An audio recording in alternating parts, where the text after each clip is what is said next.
Hello student, कैसे हो आप लोग। मैं हूं आलम सर और आप देख रहे हैं आलम बायोलॉजी ट्यूटोरियल।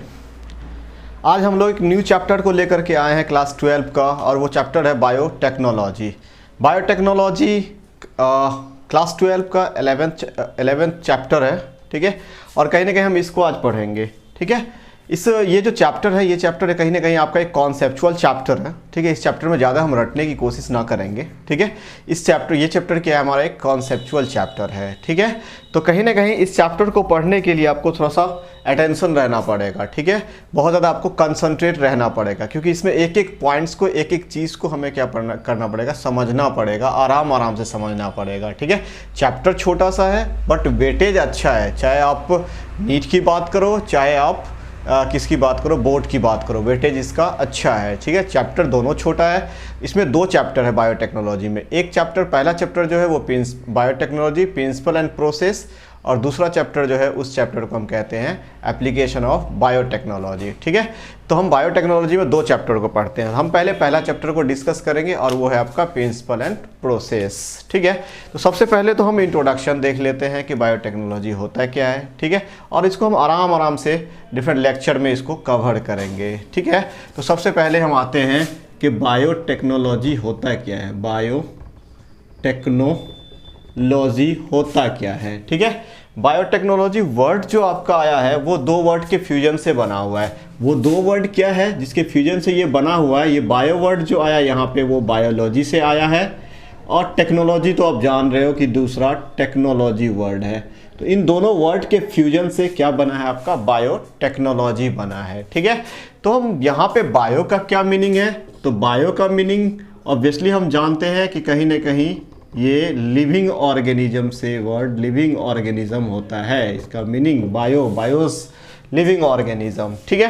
तो हम कहते हैं कि बायोटेक्नोलॉजी में हम क्या करते हैं, तो बायोटेक्नोलॉजी में हम लिविंग ऑर्गेनिज्म का क्या करते हैं, यूज़ करते हैं। लिविंग ऑर्गेनिज्म का यूज़ करते हैं और डिफरेंट टेक्नोलॉजी का इस्तेमाल करके क्या करते हैं, कुछ डिज़ायरेबल प्रोडक्ट को डेवलप करते हैं, कुछ डिज़ायरेबल प्रोडक्ट हम बनाते हैं, ठीक है। या कोई प्रोसेस ऐसा डेवलप करते हैं जो ह्यूमन वेलफेयर के लिए हो, ठीक है। तो हम ऐसा कुछ करते हैं बायोटेक्नोलॉजी में हम क्या करते हैं, लिविंग ऑर्गेनिज्म पे हम टेक्नोलॉजी का इस्तेमाल करके, या ट्रेडिशनल बायोटेक्नोलॉजी की तरफ अगर हम जाएंगे तो हम कह सकते हैं लिविंग ऑर्गेनिज्म को डायरेक्ट हम इस्तेमाल करके क्या करते हैं, कुछ न्यू प्रोडक्ट्स, या कह सकते हैं कुछ डिज़ायरेबल प्रोडक्ट हम लोग जो ऑब्टेन करते हैं, उसी प्रोसेस को हम लोग क्या बोलते हैं, बायोटेक्नोलॉजी बोलते हैं, ठीक है। तो हम लोग बायोटेक्नोलॉजी चैप्टर्स स्टार्ट कर रहे हैं, ठीक है। सबसे पहले हम बायोटेक्नोलॉजी का डेफिनेशन देखें। तो हम बायोटेक्नोलॉजी को क्या कहते हैं, तो हम कहते हैं biotechnology is a process using in which live organism and its enzyme, live organism और its enzyme कह सकते हो, और its enzymes are used for synthesis of desirable product. देखो यही बात है आपका, डिज़ायरेबल प्रोडक्ट को ऑब्टेन करने के लिए, डिज़ायरेबल प्रोडक्ट और टू डेवलप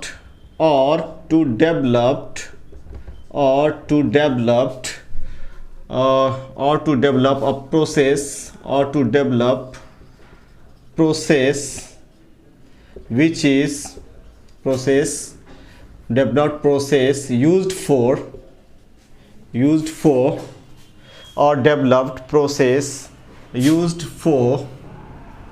human welfare। तो कहने का मतलब क्या है, यूजफुल फॉर ह्यूमन वेलफेयर ज़्यादा अच्छा होगा, यूजफुल फॉर ह्यूमन वेलफेयर। तो ठीक है, तो क्या मतलब है इसका, देखो बायोटेक्नोलॉजी एक प्रोसेस है जिसमें हम क्या करते हैं, लाइव ऑर्गेनिज्म, जिंदा और लाइव ऑर्गेनिज्म का इस्तेमाल करते हैं, या उसके दो प्रोडक्ट्स का इस्तेमाल करते हैं, ठीक है। किस चीज़ के लिए, सिंथेसिस के लिए। किस चीज़ के सिंथेसिस के लिए, तो हम बोलते हैं डिज़ायरेबल प्रोडक्ट बनाने के लिए, ठीक है। और किसके लिए इस्तेमाल करते हैं, तो टू डेवलप द प्रोसेस, वो प्रोसेस किस चीज़ के लिए, तो वो यूज़फुल है किस चीज़ के लिए, ह्यूमन वेलफेयर के लिए यूज़ किया जाए।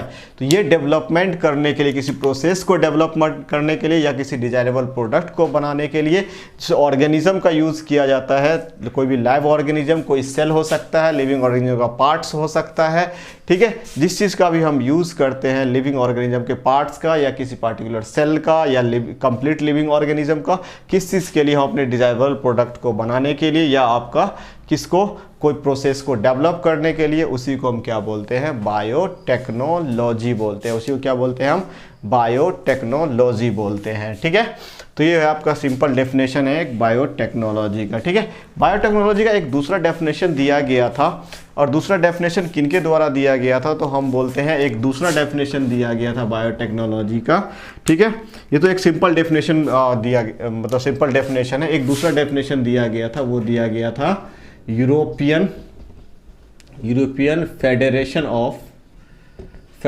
ऑफ बायोटेक्नोलॉजी के द्वारा, जिसको हम सिंपल बोलते हैं EFB। तो EFB के द्वारा एक बायोटेक्नोलॉजी का स्टैंडर्ड डेफिनेशन दिया गया है, और जो स्टैंडर्ड डेफिनेशन दिया गया है उसमें दोनों चीज़ को कवर किया गया। किन दोनों चीज़ को कवर किया गया, तो आप बोलोगे उसके अंदर ट्रेडिशनल बायोटेक्नोलॉजी को भी कवर किया गया है, और जो मॉडर्न बायोटेक्नोलॉजी है उसको भी कवर अप किया गया है, ठीक है। तो simply European federation of biotechnology जो है, इनका डेफिनेशन भी हम लोग देख लेते हैं, ठीक है ना। इसको हम लोग रब करते हैं, ठीक है। हम उसका भी डेफिनेशन देख लेते हैं कि इन्होंने क्या दिया था। देखो, यूरोपियन फेडरेशन ऑफ बायोटेक्नोलॉजी में कभी कभी जो आपका पूछा जाता है वो क्या पूछा जाता है, तो कहीं ना कहीं आपका ये चीज़ दिया जाता है EFB, और उसका फुल फॉर्म पूछा जाता है, ठीक है। तो simply European federation of biotechnology, इनके द्वारा जो डिफिनेशन दिया गया था, वो डिफिनेशन दिया गया था कि biotechnology is an integration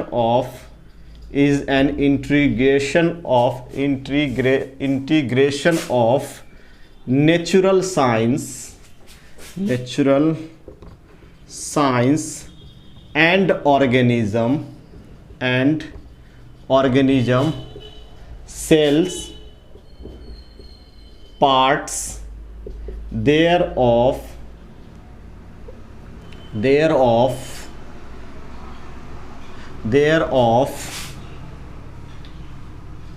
and molecular analogy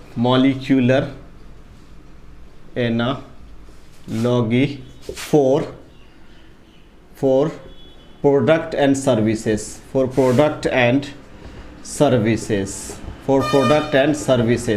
देखो ये डेफिनेशन दिया गया था। क्या डेफिनेशन दिया गया था, तो डेफिनेशन था integration of natural sciences. Natural science में जनरली हमारा क्या आ जाता है, तो हम कह सकते हैं नेचुरल साइंस में जैसे बायोकेमिस्ट्री वगैरह है, आपका माइक्रोबायोलॉजी वगैरह है, उसी तरीके से आप इसमें ले सकते हो जेनेटिक इंजीनियरिंग वगैरह है, ठीक है। तो ये सारा का कॉम्बिनेशन को हम कह सकते हैं कि नेचुरल साइंस। तो इस सब का इस्तेमाल करते हुए एक ऑर्गेनिज्म का या कोई सेल या कोई ऑर्गेनिज्म का पार्ट्स, इन सब का इस्तेमाल करके क्या जनरेट किया गया, तो यहाँ पे कुछ डिज़ायरेबल प्रोडक्ट जनरेट किया जाता है, और जो ह्यूमन वेलफेयर के लिए कहीं ना कहीं ह्यूमन वेलफेयर के लिए होता है, ठीक है। इस टाइप का जो जनरेट किया जाता है उसको हम बोलते हैं बायोटेक्नोलॉजी, ठीक है। तो ये यूरोपियन फेडरेशन ऑफ बायोटेक्नोलॉजी के द्वारा ये डेफिनेशन दिया गया था, और ये एज इट इज डेफिनेशन है जो आपके NCERT में दिया हुआ है, ठीक है। तो हमें इनका डेफिनेशन पता होना चाहिए, ठीक है। तो इस डेफिनेशन में क्या कहा गया है, तो हम बोल सकते हैं कि इसमें दोनों चीज़ इंक्लूड किया गया है, ठीक है। दोनों चीज़ कौन सा इंक्लूड किया गया है, तो आप कह सकते हो कि मॉडर्न बायोटेक्नोलॉजी, मॉडर्न एंड जो आपका ट्रेडिशनल बायोटेक्नोलॉजी था, ट्रेडिशनल बायोटेक्नोलॉजी, ये दोनों इंक्लूड किया गया है, ठीक है। Both modern and traditional biotechnology, both modern and traditional biotechnology are used in definition, इस डेफिनेशन में दोनों चीज़ को यूज़ किया गया है, बहुत मॉडर्न बायोटेक्नोलॉजी का भी इस्तेमाल किया गया है और इन दोनों के बारे में कहीं ना कहीं बताया गया है आपको। ठीक है, तो ये आपका जो डेफिनेशन था वो किसके बारे में था, तो ये definition European federation of biotechnology के द्वारा दिया गया था। अब हम आते हैं नेक्स्ट पॉइंट पे। नेक्स्ट पॉइंट क्या है आपका, तो ये डेफिनेशन सब आप एज इट इज़ याद रखोगे। ठीक है, इसके बाद जो आपका नेक्स्ट पॉइंट दिया गया, नेक्स्ट पॉइंट जो होगा वो होगा आपका term biotechnology. Term biotechnology given by, term कौन दिया था, टर्म बायोटेक्नोलॉजी कौन दिया था, तो आप बोलोगे टर्म जो दिया था वो दिया था आपका कार्ल एरेकी नाम का scientist. Karl Ereky term biotechnology दिया था। कब दिया था, तो आप बोलोगे 1919 ईस्वी में दिया था, 1919 में, 1919 में। ठीक है, फादर ऑफ बायोटेक्नोलॉजी किसको बोला जाता है, father of biotechnology. Father of biotechnology किसको बोला जाता है, अगर आपसे पूछा जाए तो आप बोलोगे फादर ऑफ बायोटेक्नोलॉजी है पॉल बर्ग। पॉल बर्ग, पॉल बर्ग क्या है आपका, फादर ऑफ बायोटेक्नोलॉजी है पॉल बर्ग। ठीक है, तो हम क्या देख लिए, हम बायोटेक्नोलॉजी का डेफिनेशन देख लिए। तो बायोटेक्नोलॉजी के डेफिनेशन में सिंपल आप समझो कि बायोटेक्नोलॉजी में हम ऑर्गेनिज्म का इस्तेमाल करते हैं, किसी सेल का इस्तेमाल करते हैं या ऑर्गेनिज्म के किसी पार्ट्स का इस्तेमाल करते हैं अपने डिज़ायरेबल प्रोडक्ट्स बनाने के लिए या कोई ऐसा प्रोसेस डेवलप करने के लिए जो ह्यूमन वेलफेयर के लिए हो। ठीक है, उसको हम कहते हैं बायोटेक्नोलॉजी। ठीक है, बायोटेक्नोलॉजी टर्म कौन दिया था, तो term given by Karl Ereky. Father of biotechnology कौन है, तो आप बोलोगे Paul Berg father of biotechnology है। अब हम कहते हैं कि बायोटेक्नोलॉजी का दो एस्पेक्ट्स है, एक एस्पेक्ट्स ट्रेडिशनल एस्पेक्ट्स है जिसको क्लासिकल एस्पेक्ट्स भी बोल सकते हो, और एक जो है जिसको हम बोलते हैं मॉडर्न एस्पेक्ट्स। तो हम इस तरीके से कह सकते हैं कि एक ट्रेडिशनल बायोटेक्नोलॉजी होता है जिसको आप क्लासिकल बायोटेक्नोलॉजी भी बोल सकते हो, और एक दूसरा जो होता है वो आपका मॉडर्न बायोटेक्नोलॉजी होता है। ठीक है, तो दो टाइप का बायोटेक्नोलॉजी को हम लोग पढ़ते हैं। ठीक है, तो क्या पढ़ते हैं हम लोग, दो एस्पेक्ट्स पढ़ते हैं बायोटेक्नोलॉजी का। अगर हम कहते हैं कि हमारे पास दो एस्पेक्ट्स है बायोटेक्नोलॉजी का, क्या कह सकते हैं, टू एस्पेक्ट्स ऑफ बायोटेक्नोलॉजी, या सिंपली बोल टू एस्पेक्ट्स और view of biotechnology, view of biotechnology. तो बायोटेक्नोलॉजी का दो व्यू है। अब हम दो व्यू कौन कौन सा पढ़ते हैं, तो हम पढ़ते हैं कि एक हमारा ट्रेडिशनल व्यू है, या सिंपली बोल सकते हो ट्रेडिशनल बायोटेक्नोलॉजी बोल सकते हो, ट्रेडिशनल और क्लासिकल बायोटेक्नोलॉजी, क्लासिकल बायोटेक्नोलॉजी। ठीक है, और दूसरा आपका क्या होता है, दूसरा आपका होता है मॉडर्न बायोटेक्नोलॉजी। दूसरा आपका क्या है, मॉडर्न बायोटेक्नोलॉजी, मॉडर्न बायोटेक्नोलॉजी। कहीं कहीं पे आपको ये भी लिखा हुआ रहेगा modern molecular biotechnology, modern molecular biotechnology. तो बात सेम है, मॉलिक्यूलर बायोटेक्नोलॉजी। ठीक है, ये भी वर्ड लिखा हुआ मिल सकता है आपको। और हम कहते हैं ट्रेडिशनल एस्पेक्ट्स और मॉडर्न एस्पेक्ट्स का क्या काम है, तो हम बोलते हैं जो ट्रेडिशनल हमारा एस्पेक्ट्स है, इस एस्पेक्ट्स में क्या होता है, तो इसमें कहीं ना कहीं हम ये कहते हैं कि जो ऑर्गेनिज्म का हम इस्तेमाल कर रहे हैं बायोटेक्नोलॉजी में, वो ऑर्गेनिज्म के एबिलिटी के बेस पे ही हमें प्रोडक्ट मिलेगा। उस ऑर्गेनिज्म के एबिलिटी के बेस पे ही हमें क्या मिलेगा, प्रोडक्ट मिलेगा। जैसे अगर हमें मिल्क से कर्ड बनाना है, ठीक है, अगर हम मान लो 1 लीटर मिल्क लेते हैं, ठीक है, 1 लीटर मिल्क से हमें कर्ड बनाना है, ठीक है, तो हम उसके अंदर उसमें स्टार्टर डालते हैं। अगर आप देखे होंगे घर में, ठीक है, तो घर में देखे होंगे क्या करते हैं, जब हम मिल्क लेते हैं और मिल्क से जब हमें कर्ड बनाना होता है तो हम क्या डालते हैं, उसमें स्टार्टर डालते हैं। बायो के लैंग्वेज में उसको इनोकुलम बोला जाता है, बायो के लैंग्वेज में उसको क्या बोला जाता है, इनोकुलम बोला जाता है, इनोकुलम बोला जाता है। ठीक है, हम स्टार्टर लेते हैं। ठीक है, तो स्टार्टर हम उसमें क्यों डालते हैं, उस स्टार्टर में क्या होता है, तो हम बोलते हैं सिंपली उस स्टार्टर में आपका लैक्टोबैसिलस बैक्टीरिया होता है। क्या होता है, लैक्टोबैसिलस बैक्टीरिया होता है, जो मिल्क के प्रोटीन्स को किस में कन्वर्ट करता है, जो मिल्क को किस में कन्वर्ट करता है, कर्ड में कन्वर्ट करता है। ठीक है, तो अगर हम 1 लीटर हम मिल्क अगर लेते हैं, 1 लीटर अगर हम 1 लीटर अगर हम मिल्क लेते हैं, तो 1 लीटर मिल्क में हम कितना डालते हैं, एक फिक्स अमाउंट ऑफ स्टार्टर डालते हैं। ठीक है, इट मीन्स हमें पता है कि अगर हम 1 लीटर अगर हम मिल्क ले रहे हैं, ठीक है, तो उस 1 लीटर में क्या होगा, आपका कितना स्टार्टर डलेगा, ताकि वो और स्टार्टर के अंदर क्या है, ऑब्वियसली आपका लैक्टोबैसिलस है। उस लैक्टोबैसिलस क्या करेगा, उस 1 लीटर मिल्क को कर्ड में कन्वर्ट कर देगा। लेकिन अगर हम कहते हैं वहाँ पे कि अगर हम 10 लीटर मिल्क ले लें, ठीक है, 10 लीटर मिल्क लेने के बाद सेम उतना ही स्टार्टर अगर हम डालें, तो क्या हमारा कर्ड बनेगा, नहीं बनेगा। तो यहाँ पे जो है वहाँ पे ऑर्गेनिज्म के एबिलिटी के बेस पे हो रहा है, कितना ऑर्गेनिज्म का एबिलिटी है, उसी बेस पे हम क्या करते हैं, बायोटेक्नोलॉजी करवाते हैं। ठीक है, तो हम कहीं ना कहीं ट्रेडिशनल में, जो पुराने हैं ट्रेडिशनल, उसमें हम क्या करते थे, उसमें क्या करते हैं, तो उसमें हम ऑर्गेनिज्म के एबिलिटी के बेस पे क्या करते हैं, प्रोसेस करवाते हैं। ठीक है, जबकि दूसरे के अंदर जो मॉडर्न बायोटेक्नोलॉजी है, इस मॉडर्न बायोटेक्नोलॉजी में हम क्या करते हैं, जो ऑर्गेनिज्म है उसका डीएनए को हम आइसोलेट करते हैं, उसके डीएनए को हम मैनिपुलेट करते हैं, उसके डीएनए को हम कहीं ना कहीं अल्टर्ड करते हैं, और अल्टर्ड करने के बाद उसके एफिशिएंसी को हम बढ़ा देते हैं, और एफिशिएंसी बढ़ाने के बाद हम ज़्यादा से ज़्यादा अपना डिजायरेबल प्रोडक्ट उससे ऑब्टेन करते हैं। ठीक है, तो ये चीज़ है, क्लियर ना। तो यहाँ मॉडर्न बायोटेक्नोलॉजी में हम लोग 2 चीज़ पढ़ेंगे। एक हम लोग पढ़ेंगे कि हम जेनेटिक इंजीनियरिंग की बात करते हैं, और दूसरा हम केमिकल इंजीनियरिंग की बात करते हैं। मतलब दोनों चीज़ किस में आएगा, आपका मॉडर्न बायोटेक्नोलॉजी में आएगा। और जो इस चैप्टर में हम लोग पढ़ रहे हैं वो कहीं ना कहीं आपका मॉडर्न बायोटेक्नोलॉजी को ही हम लोग स्टडी करेंगे। ठीक है, तो सबसे पहले तो हम आते हैं कि ये दोनों में डिफरेंस क्या है। अगर इन दोनों में डिफरेंस की हम बात करें तो हम बोलते हैं ट्रेडिशनल और क्लासिकल बायोटेक्नोलॉजी। तो ट्रेडिशनल बायोटेक्नोलॉजी में क्या होता है, तो हम बोल सकते हैं it is based on the ability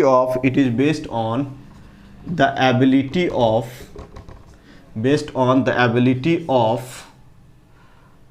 simply ability of microbes कह सकते हो, या एबिलिटी ऑफ ऑर्गेनिज्म कह सकते हो, एबिलिटी ऑफ ऑर्गेनिज्म। ठीक है, जो ऑर्गेनिज्म को हम ले रहे हैं उसके एबिलिटी पे बेस्ड होगा। ठीक है, based on the natural ability of organism. ठीक है, उसका नेचुरल एबिलिटी क्या है, उस पर बेस्ड होगा। ठीक है, ये उस पर बेस्ड नहीं होगा। ठीक है, तो सिंपली बोल सकते हो डू नॉट बेस्ड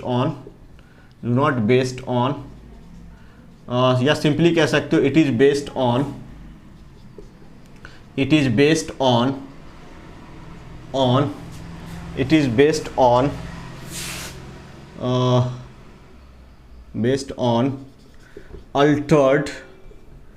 अल्टर्ड या manipulated DNA sequence, based on manipulated DNA sequence in an organism. किसी ऑर्गेनिज्म में जो मैनिपुलेटेड डीएनए सीक्वेंस है, ठीक है, उस पर बेस होगा, उसको हम कहीं ना कहीं मैनिपुलेट करेंगे ऑर्गेनिज्म को, और अल्टर्ड ऑर्गेनिज्म कह सकते हो सिंपली, उस पर कहीं ना कहीं ये बेस्ड होगा। ठीक है, इसके अंदर आप क्या पढ़ते हो, इसके अंदर सिंपली हम किसी माइक्रोब्स का इस्तेमाल करते हैं, या सिंपली आप कोई एंजाइम का इस्तेमाल कर लेते हैं। ठीक है, इसके अंदर हम क्या एग्जाम्पल वगैरह अगर हम देखते हैं मॉडर्न एस्पेक्ट्स का, तो ट्रेडिशनल एस्पेक्ट्स का, तो ट्रेडिशनल एस्पेक्ट्स में जैसे हम मिल्क से कर्ड बनाते हैं, मिल्क से क्या बनाते हैं, कर्ड बनाते हैं। यहाँ पे हम किस चीज़ का इस्तेमाल करते हैं, तो लैक्टोबैसिलस का इस्तेमाल करते हैं। इट मीन्स लैक्टोबैसिलस जो बैक्टीरिया है उसका कितना एबिलिटी है मिल्क को कर्ड में कन्वर्ट करवाने के लिए, उसका नेचुरल एबिलिटी क्या है, उसी पे बेस पे हम ये करवाते हैं। ठीक है, उसी तरह हम चीज़ मेकिंग के लिए भी कर लेते हैं, ठीक है। उसी तरह हमारे अगर हम बेकरी इंडस्ट्रीज़ में देखें या बीवरेज इंडस्ट्रीज़ में देखते हैं, बीवरेज इंडस्ट्रीज़ में भी हम ऐसा कुछ कर लेते हैं। बीवरेज इंडस्ट्रीज़ में भी कहीं ना कहीं वाइन वगैरह को बनाने के लिए हम क्या करते हैं, फर्मेंटेशन वगैरह कराते हैं। तो ये सारा का सारा नेचुरल एबिलिटी पे बेस्ड है। ठीक है। तो इस प्रोसेस को, ये सब नेचुरल एबिलिटी पे बेस्ड प्रोसेस है। इसमें हम क्या करते हैं, तो इसमें हमारा 2 एस्पेक्ट्स है, इसके अंदर 2 एस्पेक्ट्स है। कौन कौन सा एस्पेक्ट्स है मॉडर्न बायोटेक्नोलॉजी पे, तो हम सबसे पहले इसके अंदर पढ़ते हैं जेनेटिक इंजीनियरिंग। सबसे पहले हम लोग क्या पढ़ते हैं, जेनेटिक इंजीनियरिंग पढ़ते हैं, ठीक है। हम लोग क्या पढ़ेंगे, जेनेटिक इंजीनियरिंग पढ़ेंगे। इसमें हम क्या करते हैं सिंपली, तो हम कहते हैं इसमें हम मैनिपुलेशन ऑफ डीएनए करते हैं, मैनिपुलेशन ऑफ डीएनए, ठीक है। इसमें हम मैनिपुलेशन ऑफ डीएनए करते हैं। तो हम इस प्रोसेस को आगे कंटिन्यू करेंगे, वहाँ और अच्छे से समझ में आपको आएगा ये चीज़, ठीक है। दूसरा इसमें हम क्या करते हैं, दूसरा जो हम मैनिपुलेशन करते हैं किस चीज़ के लिए, डिजायरेबल प्रोडक्ट बनाने के लिए। तो मैनिपुलेशन के बाद हम इसको मेंटेनेंस करते हैं, to maintain sterilize condition and sterilize condition for chemical engineering, ठीक है, फॉर केमिकल इंजीनियरिंग। तो हम कहीं ना कहीं यहाँ पे क्या करते हैं, जो हम यहाँ से अल्टर्ड करेंगे, मैनिपुलेटेड डीएनए होगा, उस मैनिपुलेटेड डीएनए के से जो प्रोडक्ट बनेगा, ठीक है, उस प्रोडक्ट को हमेशा हम बनाएंगे किस कंडीशन में, स्टेरलाइज कंडीशन में। मतलब जितना भी आपका केमिकल रिएक्शंस उसके बाद होगा वो सारा का सारा किस कंडीशन में होगा, स्टेरलाइज कंडीशन में होगा, ठीक है। तो ये दो एस्पेक्ट्स को हम लोग किस में पढ़ते हैं, ये 2 एस्पेक्ट्स को हम लोग पढ़ते हैं मॉडर्न बायोटेक्नोलॉजी के अंदर। इन 2 एस्पेक्ट्स को हम लोग पढ़ते हैं, ठीक है।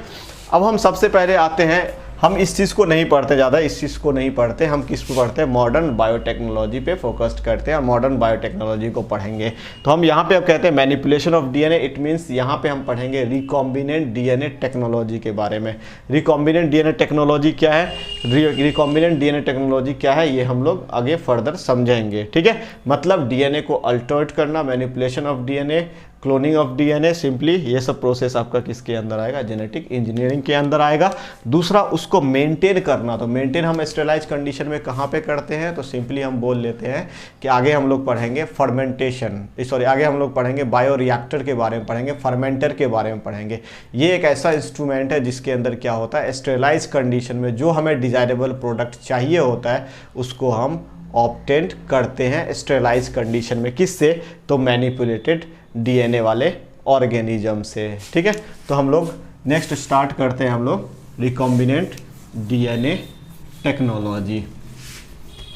चलो यहाँ तक आई होप सो कुछ समझ में आ रहा होगा। देखो बायोटेक्नोलॉजी कहीं ना कहीं आपका समझने वाला प्रोसेस है, इसमें बहुत ज़्यादा आपको रटने की ज़रूरत नहीं पड़ेगी, आप हर स्टेप बाय स्टेप समझते जाओ, आपका कॉन्सेप्ट क्लियर हो जाएगा, ठीक है ना। तो हम पढ़ते हैं, सबसे पहले हम लोग एक चीज़ पढ़ लेते हैं, जेनेटिक इंजीनियरिंग। जेनेटिक इंजीनियरिंग या इसको सिंपली बोल सकते हैं मैनिपुलेशन ऑफ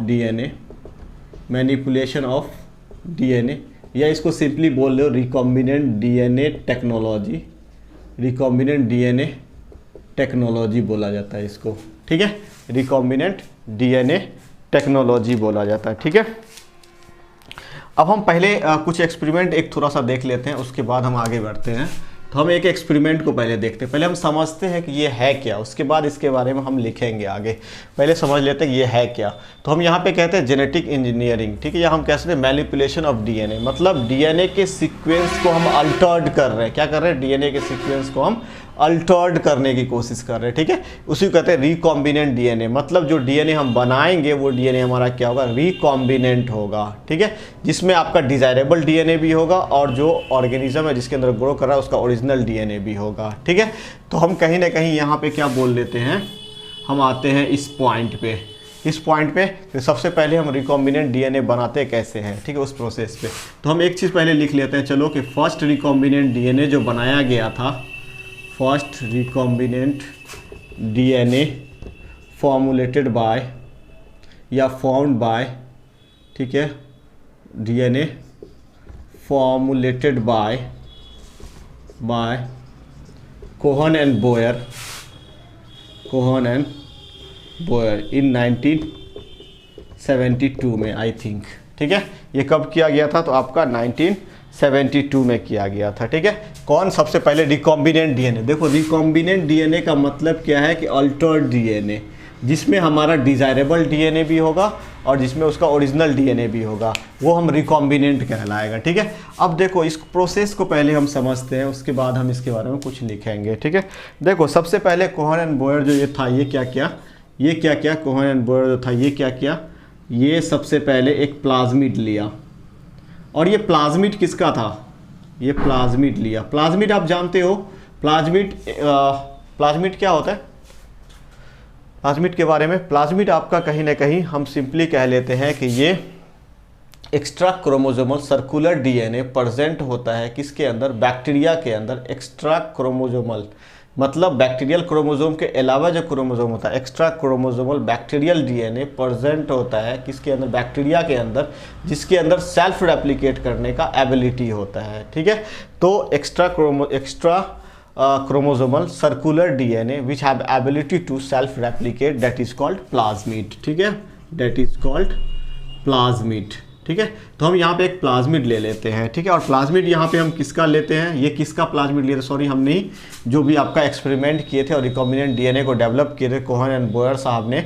ठीक है, 1972 में वो क्या लिए, सबसे पहले एक प्लाज्मिड लिए। किसका प्लाज्मिड लिए, तो हम बोलते हैं ये प्लाज्मिड लिए साल्मोनेला टाइफीमोरियम का। इसका क्या किए, ये एक बैक्टीरिया है जिसका ये क्या कर लिए, जिसका क्या साल्मोनेला टाइफीमोरियम जो टाइफाइड काउज करता है। ठीक है, उसका प्लाज्मिड ले लिया। और इस प्लाज्मिड में उन्होंने क्या देखा कि इस प्लाज्मिड में उन्होंने देखा कि इसके अंदर कहीं ना कहीं एंटीबायोटिक रेसिस्टेंट जीन है, एंटीबायोटिक रेसिस्टेंट जीन है, एंटीबायोटिक रेसिस्टेंट जीन है। ठीक है, तो ये इसके प्लाज्मिड के अंदर एंटीबायोटिक रेसिस्टेंट जीन्स था। ठीक है, तो ये किसके अंदर, ये प्लाज्मिड किसका है, तो साल्मोनेला टाइफीमोरियम का है। ठीक है, तो जिसके अंदर ये वाला प्लाज्मिड है वो ऑर्गेनिज्म क्या है, एंटीबायोटिक रेसिस्टेंट है। वो ऑर्गेनिज्म क्या है, एंटीबायोटिक रेसिस्टेंट है। ठीक है, अब इस ऑर्गेनिज्म से हम क्या किए, इस डीएनए को जो हमारा यहाँ पे एंटीबायोटिक रेसिस्टेंट हमारा जीन है, उस एंटीबायोटिक रेसिस्टेंट जीन को हम एक दूसरा प्लाज्मिड लिए। और ये प्लाज्मिड किसका है, तो ये प्लाज्मिड हमारा मान लो ई कोलाई का है। ठीक है, अब हम क्या करते हैं, अब इसके पास कोई एंटीबायोटिक रेसिस्टेंस जीन हम कहते हैं कि नहीं है। मान लो ये ऐसा प्लाज्मिड है जिसके पास कोई एंटीबायोटिक रेसिस्टेंट जीन नहीं है। इट मीन्स ये प्लाज्मिड जिस ऑर्गेनिज्म में पाया जाएगा वो ऑर्गेनिज्म एंटीबायोटिक रेसिस्टेंट नहीं है। ठीक है, लेकिन हम चाहते हैं कि ये भी क्या हो जाए, एंटीबायोटिक रेसिस्टेंट हो जाए। ठीक है, तो उसके लिए हम क्या करते हैं, क्योंकि हम डिजायरेबल बनाना चाहते हैं किसको, ई कोलाई को हम एंटीबायोटिक रेसिस्टेंट बनाना चाहते हैं। ठीक है, तो हम क्या करते हैं, देखो हम क्या करते हैं, यहाँ से हम इसको कट कर लेते हैं। ये जो हमारा एंटीबायोटिक रेसिस्टेंट जीन है, यही जीन हमारा यही जीन आप कह सकते हो कि जीन ऑफ इंटरेस्ट है हमारा। हम क्या चाहते हैं कि ये वाला जो एंटीबायोटिक रेसिस्टेंट जीन है वो इसके अंदर आ जाए, और ये जो ई कोलाई है ये भी किस चीज़ से ये हो जाए, तो हम कह सकते हैं ये भी एंटीबायोटिक रेसिस्टेंट हो जाए। तो हम क्या करते हैं, सबसे पहले इसको इंडोन्यूक्लियेज इस पर काम करवाते हैं। इंडोन्यूक्लियेज, देखो इंडोन्यूक्लियेज कुछ नहीं है, ये एक इंजाइम है। इंडोन्यूक्लियेज एक न्यूक्लियस एंजाइम है। अभी आगे हम एंजाइम के बारे में भी डिस्कस करेंगे। ठीक है, तो इंडोन्यूक्लियस एंजाइम से हम क्या करते हैं, इसको कट करके निकाल लेते हैं। मान लो इतना सा हम कट करके इसको निकाल लिए। जो हमारा डिजायरेबल डीएनए है, जो हमारा क्या है, डिज़ायरेबल डीएनए है, इसको बोला जाता है डिज़ायरेबल डीएनए। मतलब जिस डीएनए में हमारा इंटरेस्ट है उसको हम ये भी बोलते हैं DNA of interest, DNA of interest भी बोलते हैं। ठीक है, उसको हमने यहाँ से निकाल लिया, और निकालने के बाद सेम जिस इंडोन्यूक्लियस का हम यहाँ पे इस्तेमाल करेंगे, आगे हम लोग पढ़ेंगे कि इंडोन्यूक्लियस कौन कौन सा होता है, बट हम यहाँ पे एक एग्जांपल ले लेते हैं। अब जस्ट ऐसे अभी इसको याद रखो, आगे हम इसको डिटेल में बताएंगे। जैसे एक एंजाइम होता है आपका इको R1, ठीक है, मान लो यहाँ पे भी हम न्यूक्लियस का यूज़ करेंगे, इंडोन्यूक्लियस का इस्तेमाल करेंगे यहाँ पे भी। ठीक है, तो जब हम ऐसा कुछ करते हैं तो कहीं ना कहीं जिस इंडोन्यूक्लियस का इस्तेमाल हमने यहाँ पे करा है, सेम इंडोन्यूक्लियस का इस्तेमाल यहाँ पे भी करेंगे। इंडोन्यूक्लियस यहाँ पे कौन सा रेस्ट्रिक्शन इंडोन्यूक्लियस होगा, ठीक है, और ये उसका नाम है। आगे ये सब चीज़ डिटेल में आएगा, आपको समझ में आ जाएगा। फिलहाल हम बस जस्ट नेम के लिए लिख रहे हैं कि दोनों सेम होना चाहिए, ठीक है। तो यहाँ पे भी एक एंजाइम है जिसको हम कह रहे हैं इको R1 है, ठीक है। अब ये उसको कट करेगा, तो जितना कट करने के लिए, इसको कट करने के लिए जिस एंजाइम का हमने यहाँ पे इस्तेमाल करा है, सेम इसको कट करने के लिए उस एंजाइम का इस्तेमाल करेंगे तो इक्वल कट होगा, ठीक है। अब मान लो यहाँ पे भी हमने कट कर दिया, चलो यहाँ पे भी हम क्या कर दिए, इसको भी हम कट कर दिए, ठीक है। और कट करने के बाद हम क्या कर रहे हैं, ये दोनों कट हो गया मान लो, ठीक है, ये भी कट हो गया, क्लियर ना। इसको भी हमने कट कर दिया सेम एंजाइम से। अब क्या करते हैं, ये जो हमारा यहाँ पे ये है, इन दोनों को हम फ्यूज़ करवा देते हैं।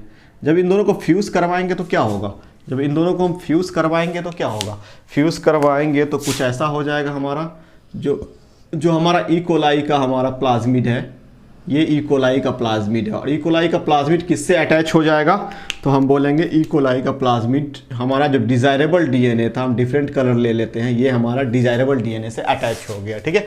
अब ये जो हमारा बना, तो ये हमारा क्या बन जाएगा, ये हमारा कहलाएगा रिकॉम्बिनेंट।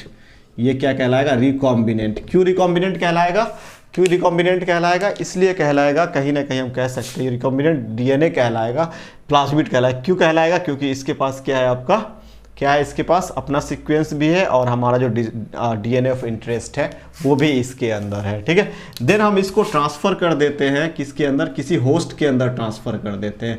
मान लो होस्ट हमारा क्या है, यहाँ पे किसका ये प्लाज्मिड था, तो ई कोलाई का प्लाज्मिड था, तो हम ये होस्ट यहाँ पे क्या हो जाएगा, ई कोलाई हो जाएगा। मान लो हम इसको ई कोलाई के अंदर ट्रांसफ़र कर दिए। अब जब हम इसको ई कोलाई के अंदर ट्रांसफ़र कर देंगे तो ये क्या करेगा, रेप्लिकेट करेगा अपने आप को। ये क्या करेगा, अपने आप को रेप्लिकेट करेगा, क्योंकि प्लाज्मिड है और प्लाज्मिड के अंदर एबिलिटी क्या है, रेप्लिकेट करने की एबिलिटी है। प्लाज्मिड के अंदर क्या एबिलिटी है, रेप्लिकेट करने की एबिलिटी है, तो ये रेप्लिकेट करेगा। जब ये रेप्लिकेट करेगा तो इसके पास ये डीएनए ऑफ इंटरेस्ट है हमारा, जब ये रेप्लिकेट करेगा अंदर ही अंदर, तो ऑब्वियसली बहुत सारा क्या बना लेगा आपका, इस टाइप से बहुत सारा क्या बना लेगा आपका, रिकॉम्बिनेंट बना लेगा, बहुत सारा ये रिकॉम्बिनेंट बना लेगा, ठीक है। और जब ये रिकॉम्बिनेंट बनाएगा ऑब्वियसली सबके पास क्या होगा, हमारा डिज़ायरेबल डीएनए होगा, हमारा डिज़ायरेबल डीएनए सबके पास होगा। इट मीन्स अगर अब हम बात करें इस ई कोलाई की बात करें, किस ई कोलाई का, जिसके अंदर हमने रिकॉम्बिनेंट डाला है, उस ई कोलाई के अंदर कौन सा जीन है, एंटीबायोटिक रेसिस्टेंट जीन है। इट मीन्स पहले ये साल्मोनेला टाइफी के अंदर था ये वाला प्लाज्मिड, और साल्मोनेला टाइफी किससे, एंटीबायोटिक रेसिस्टेंट था। अब वही जीन हम किसके अंदर इंसर्ट कर दिए, ई कोलाई के अंदर इंसर्ट कर दिए, तो हमारा जो ई कोलाई होगा वो भी क्या हो गया, अब एंटीबायोटिक रेसिस्टेंट हो गया। क्यों हो गया, क्योंकि उसके अंदर एंटीबायोटिक रेसिस्टेंट वाला प्लाज्मिड है, ठीक है ना।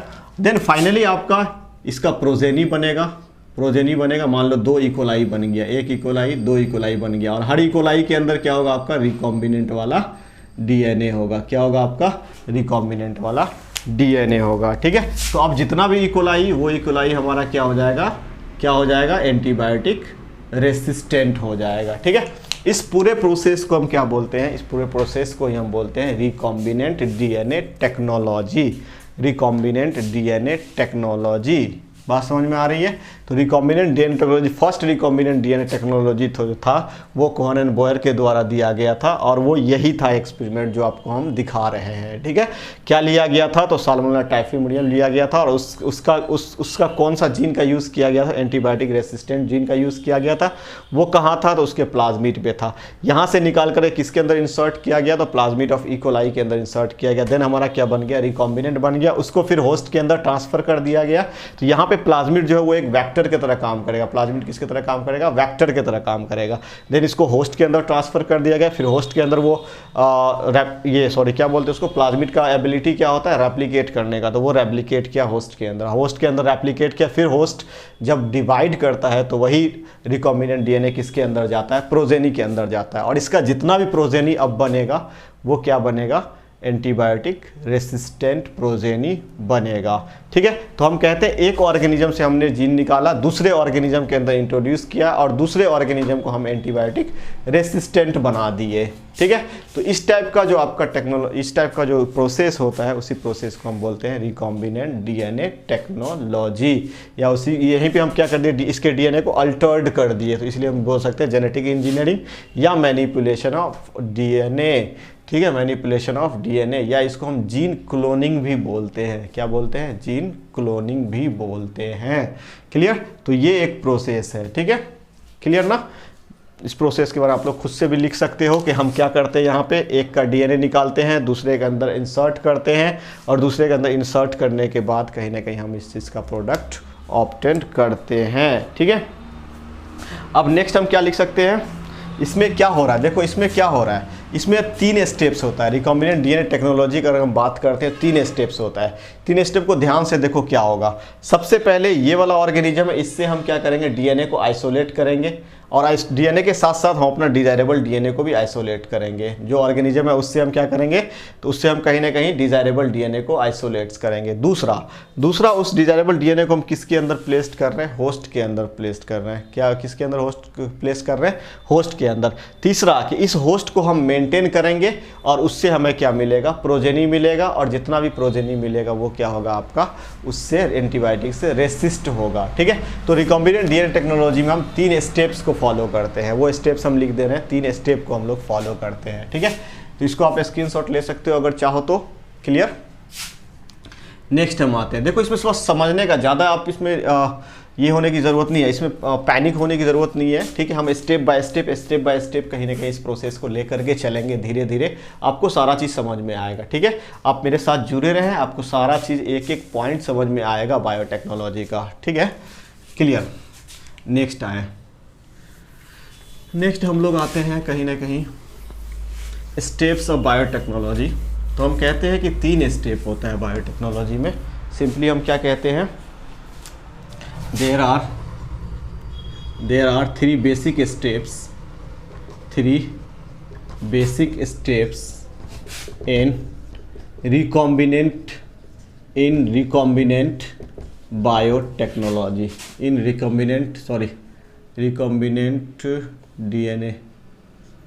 Recombinant DNA technology. तो पहला स्टेप्स क्या होगा, पहला स्टेप क्या होगा, सिंपली आइसोलेशन ऑफ डीएनए। सबसे पहला आपका कह सकते हो identification and isolation of desirable DNA with DNA of an organism with desirable DNA। कहने का मतलब कोई ऑर्गेनिज्म का हम डीएनए तो निकालेंगे, ठीक है, लेकिन ऐसा नहीं कि उसका पूरा डीएनए हमारे लिए यूजफुल है।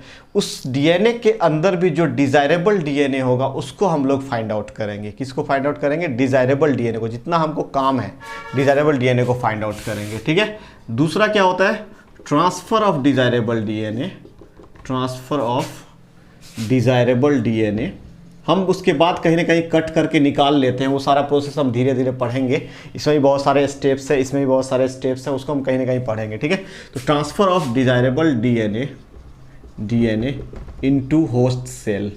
अब ये होस्ट सेल में ट्रांसफ़र करने के लिए हम डिफरेंट वेक्टर्स का इस्तेमाल कर लेते हैं। वेक्टरलेस भी होता है, वेक्टर का भी इस्तेमाल करते हैं। ठीक है, नेक्स्ट आपका थर्ड जो होगा वो थर्ड क्या है, maintenance of desirable DNA in host cell. Host cells के अंदर हम किसको मेंटेन करेंगे, हम अपना जो डिजायरेबल डीएनए उसको मेंटेन करेंगे एंड ट्रांसफर इट इनटू, किस में ट्रांसफर करेंगे, इनटू प्रोजेनी। ठीक है, इसको हम कहाँ ट्रांसफर करेंगे, प्रोजेनी में ट्रांसफ़र करेंगे। क्लियर ना, इसको कहाँ ट्रांसफ़र करेंगे, प्रोजेनी में ट्रांसफ़र करेंगे। ठीक है, तो हम कहते हैं कि पहला आइडेंटिफिकेशन है। Identification and isolation of DNA, मतलब जिस ऑर्गेनिज्म जो ऑर्गेनिज्म का हम कहीं ना कहीं डीएनए जिस ऑर्गेनिज्म में हम डिजायरेबल डीएनए निकालना चाहते हैं, तो सबसे पहले उस ऑर्गेनिज्म में हमें पता होना चाहिए कि आखिर एक्चुअली उसमें उस डीएनए में डिजायरेबल डीएनए हमारा है भी कि नहीं है। ठीक है, तो सबसे पहले हम उसका डीएनए को फाइंड आउट करेंगे, उसके डीएनए से हम डिजायरेबल डीएनए को ऑब्टेन करेंगे, उस डिजायरेबल डीएनए को हम वेक्टर की मदद से किस में ट्रांसफ़र करेंगे, वेक्टर होस्ट सेल में ट्रांसफ़र करेंगे। ठीक है, वेक्टर की मदद से कहीं ना कहीं उसको हम ट्रांसफ़र करेंगे। देन उसके बाद हम क्या करेंगे, उस वेक्टर के अंदर जब हमारा डिजायरेबल डीएनए चला गया है, जिस डिजायरेबल डीएनए से हमको क्या मिलेगा, कुछ डिजायरेबल प्रोडक्ट मिलेगा। ठीक है, उस डिजायरेबल डीएनए को हम होस्ट सेल के अंदर मेंटेन करेंगे। मेंटेन करने का मतलब उसको मीडियम वगैरह प्रोवाइड करेंगे ताकि वो ऑर्गेनिज्म वो होस्ट क्या हो कंटिन्यूसली ग्रो करे और उसके अंदर जो हमारा डिजायरेबल डीएनए वो कंटिन्यूसली रेप्लिकेट करे। ठीक है, तो इस टाइप से हम कहीं ना कहीं उसको मेंटेन करते हैं और बाद में वही डिजायरेबल डीएनए किसके अंदर ट्रांसफ़र होता है, होस्ट के अंदर ट्रांसफ़र होगा। तो जितना ज़्यादा प्रोजेनी के अंदर ट्रांसफ़र होगा, जितना ज़्यादा हमें प्रोजेनी बनेगा, ठीक है, जितना ज़्यादा number of copy of desirable DNA बनेगा। ठीक है, तो जितना ज़्यादा प्रोजेनी उतना नंबर ऑफ क्या बनेगा, आपका डिजायरेबल डीएनए बनेगा। ठीक है, और जितना ज़्यादा डिजायरेबल डीएनए बनेगा उतना ज़्यादा हमें अच्छा प्रोडक्ट या डिजायरेबल प्रोडक्ट मिलेगा। ठीक है, तो हम अगर ज़्यादा प्रोडक्शन करना चाहते हैं तो कहीं ना कहीं हम होस्ट सेल्स को ज़्यादा से ज़्यादा मल्टीप्लाई करने के लिए ज़्यादा से अच्छा मीडियम हम प्रोवाइड करेंगे। ठीक है, तो ये बेसिक्स है कहीं ना कहीं डीएनए रिकॉम्बिनेंट डीएनए टेक्नोलॉजी का, ये 3 स्टेप्स को हम लोग फॉलो करेंगे। ठीक है, अब हम आते हैं कहीं ना कहीं आपका ये है क्लियर। अब हम आते हैं नेक्स्ट कि क्या क्या टूल्स इस्तेमाल किया जाता है। कोई भी टेक्नोलॉजी होता है, कोई भी टेक्नोलॉजी की अगर हम बात करते हैं या कोई भी हम सब्सटेंस के प्रोडक्शन की बात करते हैं तो हम कहते हैं उस प्रोडक्शन में इस्तेमाल क्या क्या होता है। ठीक है, क्या क्या टूल्स होता है, किस किस चीज़ का हम इस्तेमाल करते हैं। ठीक है, टेक्नोलॉजी में। ठीक है, तो यहाँ पे जो टूल्स होगा, tools for recombinant DNA technology आप कह सकते हो, टूल्स यूज्ड इन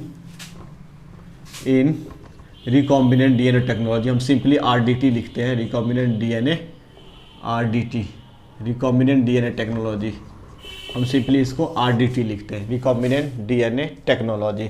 तो इसमें जो टूल्स इस्तेमाल होता है वो सबसे पहला टूल्स है आपका इंजाइम। ठीक है, दूसरा जो इसके अंदर टूल्स यूज होता है वो है आपका क्लोनिंग वेक्टर इस्तेमाल होता है। और तीसरा जो टूल्स इसके अंदर इस्तेमाल होता है वो आप कह सकते हो होस्ट सेल, होस्ट चाहिए जिसके अंदर हम क्या करेंगे, उसको ग्रो करवाएंगे। तो ये 3 मेन चीज़ है, यही 3 चीज़ कहीं ना कहीं हमको रिकॉम्बिनेंट डीएनए टेक्नोलॉजी के लिए चाहिए। ठीक है, तो सबसे पहला आपको चाहिए इंजाइम, उसके बाद चाहिए आपको क्लोनिंग वेक्टर और उसके बाद चाहिए होस्ट।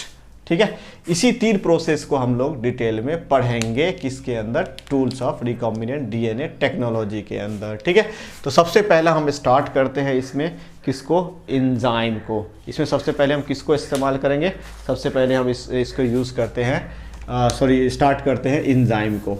देखो पहला टूल्स है आपका इंजाइम। अब इंजाइम क्या होता है, तो आप कहोगे कि इंजाइम जो होता है वो आपका 2 टाइप का होता है। ठीक है, इंजाइम तो हम जानते हो कि इंजाइम एक बायो कैटालिस्ट होता है जो रिएक्शंस को इन्हांस करता है। ठीक है, तो इंजाइम यहाँ पे 2 टाइप का यूज़ करते हैं हम। देखो इंजाइम कौन कौन सा यूज़ करते हैं हम रिकॉम्बिनेंट डीएनए टेक्नोलॉजी में। तो एक सिंपली लाइसिंग इंजाइम होता है जो कट करने के लिए इस्तेमाल करते हैं। ठीक है, और एक आपका क्लीवेज इंजाइम होता है, सिंपली लाइसिंग इंजाइम और दूसरा क्लीवेज इंजाइम। देखो ये 2 टाइप का इंजाइम का हम इस्तेमाल करते हैं, एक आपका लाइसिंग इंजाइम होता है और एक क्लीवेज इंजाइम होता है। अब यहाँ पे एक चीज़ समझ, देखो स्टेप बाय स्टेप आप समझो इस चीज़ को। ठीक है, देखो यहाँ पे एक चीज़ समझने की कोशिश करो। हम कहते हैं कि हमारा जो हम डीएनए है, ठीक है, जिस डीएनए से हम डिजायरेबल डीएनए ऑब्टेन करना चाहते हैं, ठीक है, या हम सिंपली कह लो कि जिस ऑर्गेनिज्म से हम डिजायरेबल डीएनए ऑब्टेन करना चाहते हैं वो कौन सा ऑर्गेनिज्म है। हम कहते हैं कि वो प्लांट भी हो सकता है, वो एनिमल हो सकता है, वो आपका फंगस हो सकता है या वो कोई बैक्टीरिया हो सकता है। ठीक है, अगर हम थोड़ी देर के लिए मान लें कि वो हमारा प्लांट है, वो हमारा क्या है, प्लांट है, तो प्लांट के सबसे बाहर क्या होता है, सेल वॉल होता है, उसके अंदर क्या होता है, सेल मेम्ब्रेन होता है। ठीक है, और सेल मेम्ब्रेन के अंदर सारा सेल ऑर्गेनल्स और फाइनली कहीं ना कहीं आपका न्यूक्लियस होता है, और न्यूक्लियस के अंदर क्या होता है, डीएनए होता है। कहाँ डीएनए कहाँ लोकेटेड है, न्यूक्लियस के अंदर लोकेटेड है। तो सबसे पहले तो उस डीएनए को निकालने के लिए हमको क्या करना पड़ेगा, सेल वॉल को ब्रेक करना पड़ेगा, सेल मेम्ब्रेन को ब्रेक करना पड़ेगा, फाइनली न्यूक्लियर मेम्ब्रेन को ब्रेक करना पड़ेगा, तब हम डीएनए को आइसोलेट करेंगे। ठीक है, और जो डीएनए हम निकालेंगे उस डीएनए के अंदर आपका डीएनए भी जो हम न्यूक्लियोप्लाज्म को निकालते हैं, क्योंकि न्यूक्लियोप्लाज्म के अंदर आपका डीएनए है, तो जब हम डीएनए को निकालते हैं तो उस डीएनए के अंदर उस न्यूक्लियोप्लाज्म के अंदर आपका आरएनए भी होगा, उस न्यूक्लियोप्लाज्म के अंदर आपका प्रोटीन भी होगा। इन सब चीज़ को भी हमें रिमूव करना पड़ेगा। तो ये पूरा हम लेंदी प्रोसेस नहीं पढ़ते हैं, लेकिन हम लोग जानते हैं कि कहाँ पे होगा हमारा डीएनए, तो डीएनए न्यूक्लियस के अंदर होगा। तो न्यूक्लियस के अंदर से डीएनए को आइसोलेट करना है तो टफ जॉब है। ठीक है, तो उसके लिए हम कहीं ना कहीं बहुत डिफरेंट टाइप का लाइसिंग एंजाइम इस्तेमाल करते हैं, जो क्या करेगा ऑर्गेनिज्म को कहीं ना कहीं लाइज करेगा, ऑर्गेनिज्म के सेल वॉल को ब्रेक करेगा, ऑर्गेनिज्म के प्लाज्मा मेम्ब्रेन को ब्रेक करेगा, ऑर्गेनिज्म के न्यूक्लियर मेम्ब्रेन को ब्रेक करेगा, देन जाकर के हमको क्या मिल जाएगा, देन जाकर के हमको डीएनए मिलेगा। ठीक है, तो हम ये चीज़ कहते हैं, तो हम पहला कहते हैं कि लाइसिंग एंजाइम का हम इस्तेमाल करते हैं। ठीक है, तो हम इसके लिए क्या करते हैं, लाइसिंग एंजाइम का इस्तेमाल करते हैं कि लाइसिंग एंजाइम क्या करेगा, तो हम सिंपली बोल सकते हैं it is used for lysing of sales.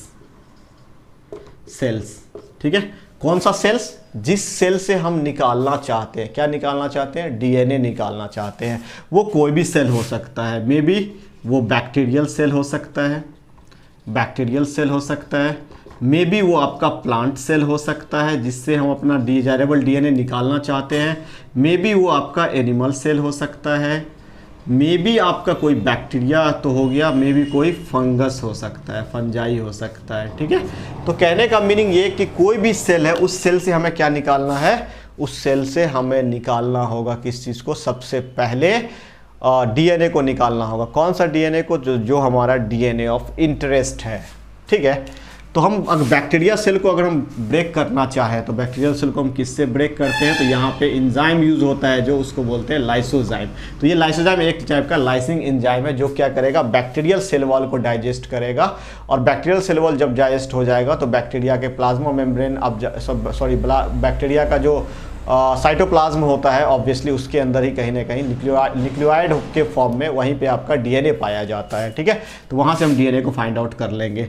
अगर हमारा प्लांट सेल है तो प्लांट सेल में सबसे बाहर क्या होगा, सेलुलोज होगा। देखो ऐसे ही याद रखो, प्लांट सेल होगा तो उसके सबसे बाहर क्या होगा, सेल वॉल होगा, और सेल वॉल को ब्रेक करने के लिए क्या चाहिए, तो सेल वॉल का मेन कंपोनेंट क्या है, सेलुलोज है। तो उसको ब्रेक करने के लिए सेलुलेज चाहिए, उसको ब्रेक करने के लिए क्या चाहिए, सेलुलेज चाहिए, उसको ब्रेक करने के लिए सेलुलोज चाहिए। और कौन सा कंपोनेंट होता है, तो हम कहते हैं पैक्टिन होता है, तो उसको ब्रेक करने के लिए हमें पैक्टिनेज चाहिए। क्या चाहिए, पैक्टिनेज चाहिए। ठीक है, इसके अलावा और क्या चाहिए, चलो ये यहाँ सेल वॉल ब्रेक हो गया, लेकिन सेल वॉल ब्रेक होने से तो हमारा डीएनए नहीं मिल जाएगा, उसके अंदर भी चीज़ है। उसके अंदर क्या है, तो उसके अंदर का अगर कंपोनेंट देखते हैं उसके अंदर प्लाज्मा मेम्ब्रेन है, और प्लाज्मा मेम्ब्रेन मेनली किस चीज़ का बना हुआ होता है, तो आप जानते हो फॉस्फोलिपिड, और किस चीज़ का बना हुआ होता है, प्रोटीन का बना होता है। इसका मतलब इसको ब्रेक करने के लिए हमको क्या चाहिए, तो और भी चीज़ चाहिए। और क्या चाहिए, तो प्रोटीएज चाहिए।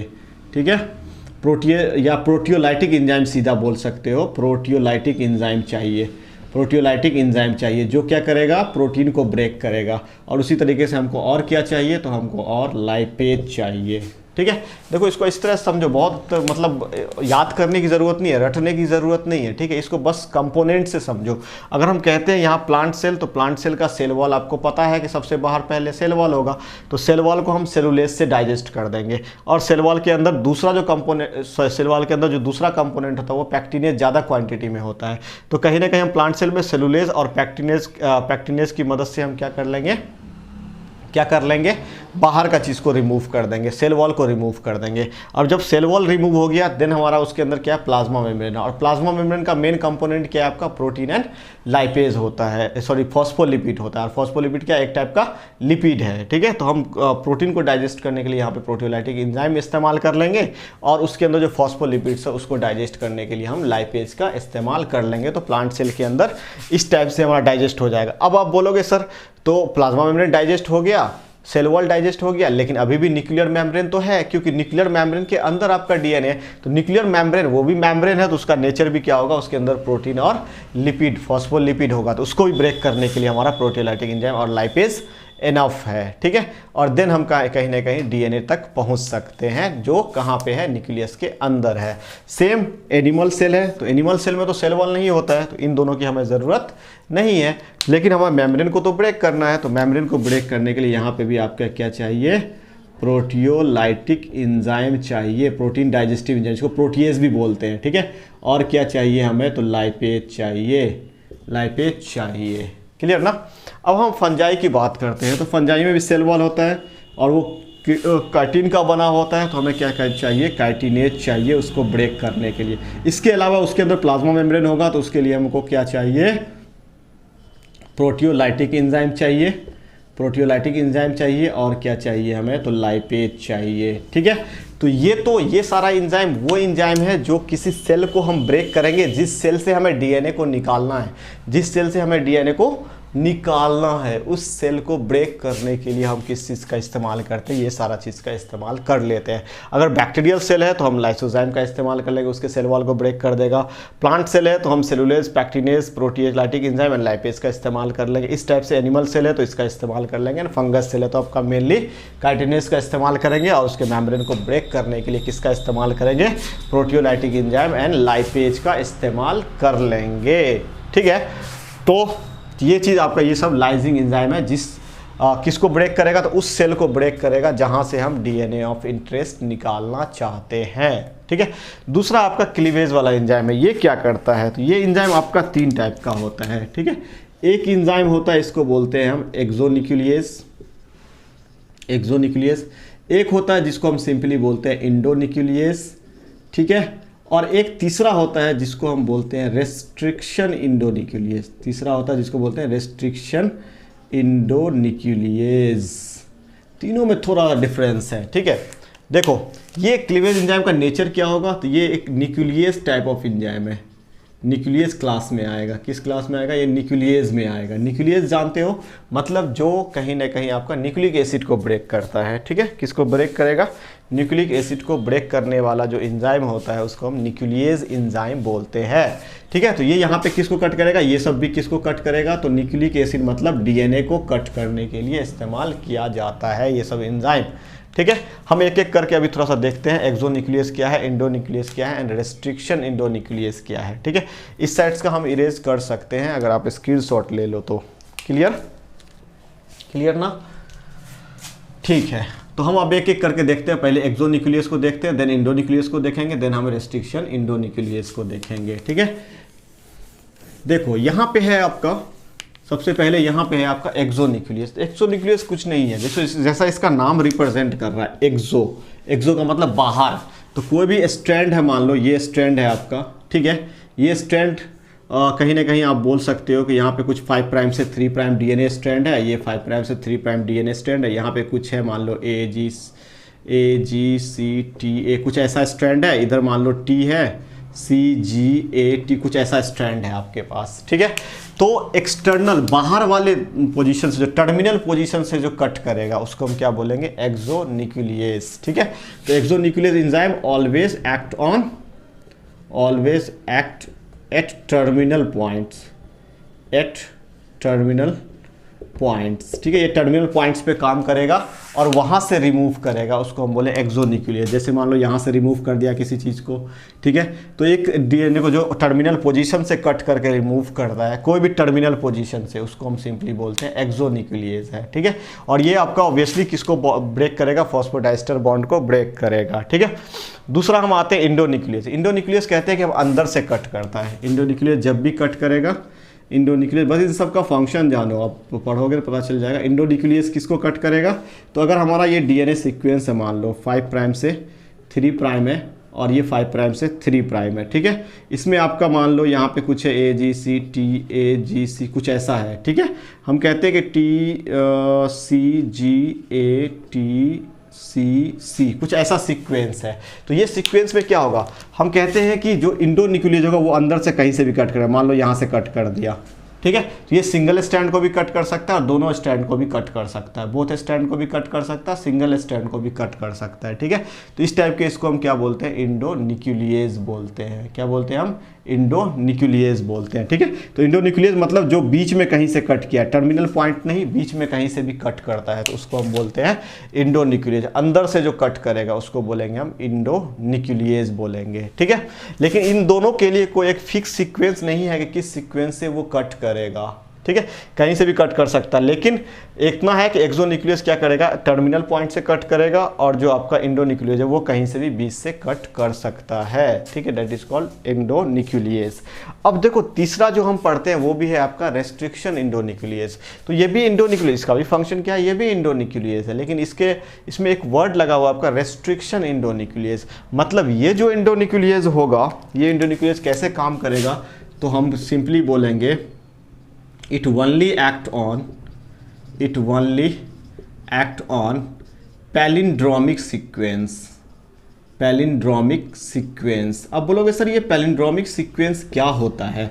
तो इसको हम एग्जांपल से समझते हैं। देखो पैलिंड्रोमिक सीक्वेंस वो सीक्वेंस है जिस सीक्वेंस को अगर आप लेफ्ट से राइट या राइट से लेफ्ट अगर पढ़ोगे तो उसका इक्वल मीनिंग निकले, उसको हम बोलते हैं पैलिंड्रोमिक सीक्वेंस। जैसे आप लोग बोलते हो डालडा, अब उसको दूसरे साइड से पढ़ो डालडा, जैसे पढ़ते हैं ना रे, पहले आता था एक पैकेट डालडा का, ठीक है।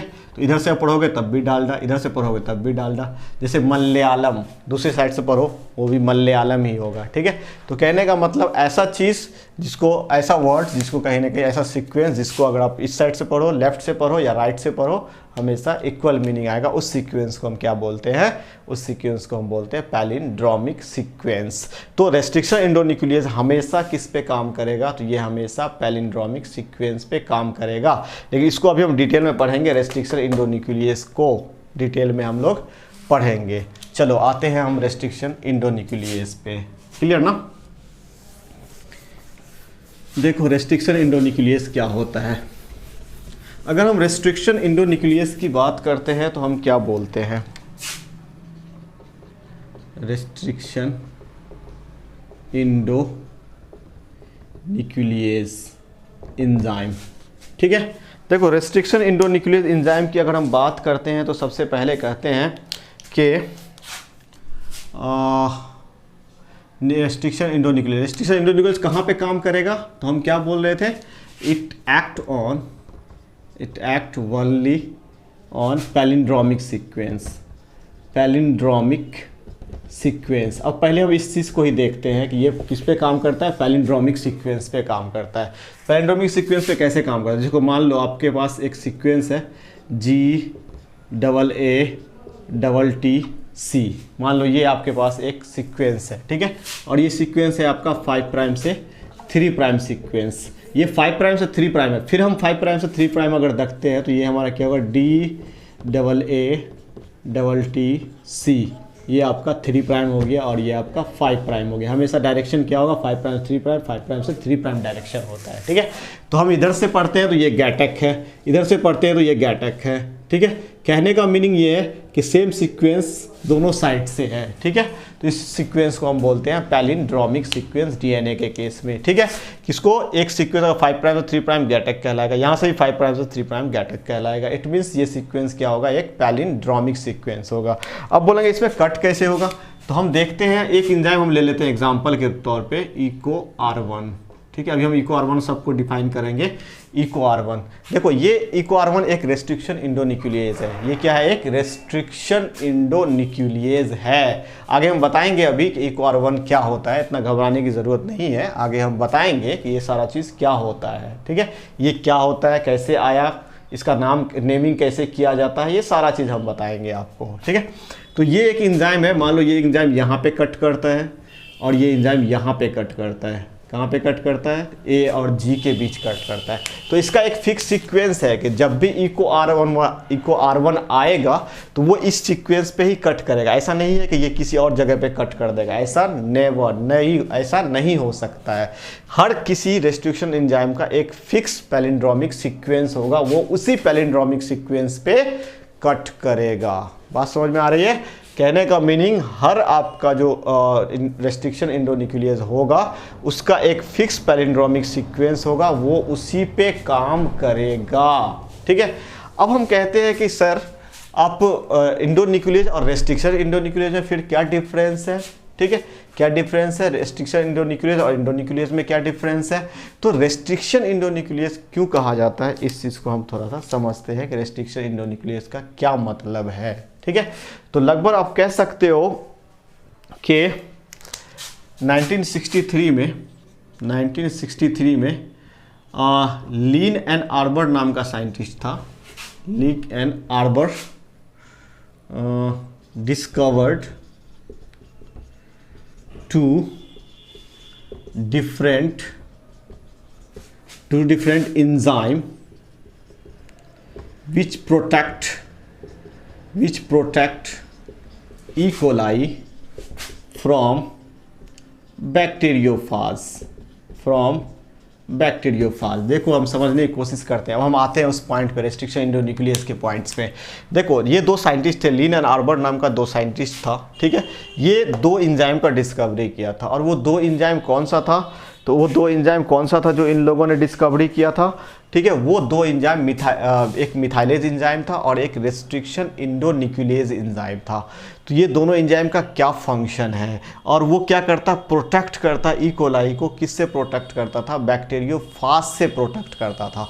तो ये दोनों क्या देखा? ये दोनों सबसे पहले देखा कि एक एंजाइम है जिसको हम बोलते हैं मिथाइलेज एंजाइम। ये मिथाइलेज एंजाइम का क्या काम है बैक्टीरिया में भाई? क्या काम है इस मिथाइलेज एंजाइम का? तो हम बोलते हैं मिथाइलेज एंजाइम, हम सिंपली बोलते हैं it added methyl group to bacterial DNA. ये क्या करेगा? बैक्टीरियल डीएनए में मिथाइल ग्रुप को ऐड करता है and protect it from endonuclease enzyme से बचाता है। कहने का मीनिंग क्या है? देखो, जो बैक्टीरिया होता है उसके अंदर जो डीएनए होगा, बैक्टीरिया का जो डीएनए होगा, ये बैक्टीरियल डीएनए को मिथाइलेट कर देता है। कौन? Methylase enzyme. ये बैक्टीरियल डीएनए मान लो 5 प्राइम से 3 प्राइम, 5 प्राइम से 3 प्राइम बैक्टीरियल डीएनए का एक पार्ट्स हम ले लिए। ठीक है, एक पार्ट्स ले लिए और हम कहते हैं इसके डीएनए को ये मिथाइलेट कर देता है। इसके डीएनए को ये क्या करता है?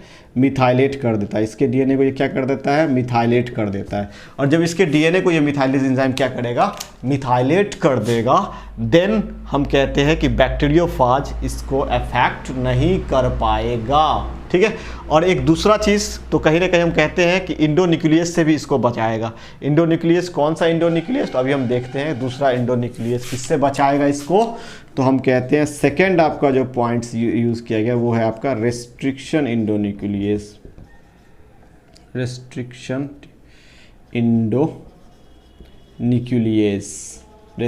इंडोन्यूक्लियस। देखो होता क्या है, एक तो मिथाइलेज एंजाइम का डिस्कवरी किया, दूसरा रेस्ट्रिक्शन इंडोन्यूक्लियस। अब ये रेस्ट्रिक्शन इंडोन्यूक्लियस क्या है? तो रेस्ट्रिक्शन इंडोन्यूक्लियस कहीं ना कहीं क्या करता है? इस मिथाइलेटेड डीएनए को प्रोटेक्ट करता है। किसको प्रोटेक्ट करता है? जो मिथाइलेटेड डीएनए है यहाँ पे, वो मिथाइलेटेड डीएनए किससे बचेगा? रेस्ट्रिक्शन इंडोन्यूक्लियस से बचेगा। ठीक है, रेस्ट्रिक्शन इंडोन्यूक्लियस, क्योंकि रेस्ट्रिक्शन इंडोन्यूक्लियस किसको कट करेगा?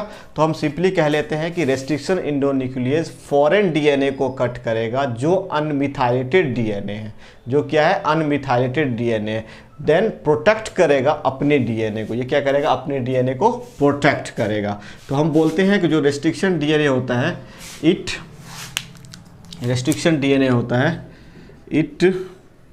क्लीव्स द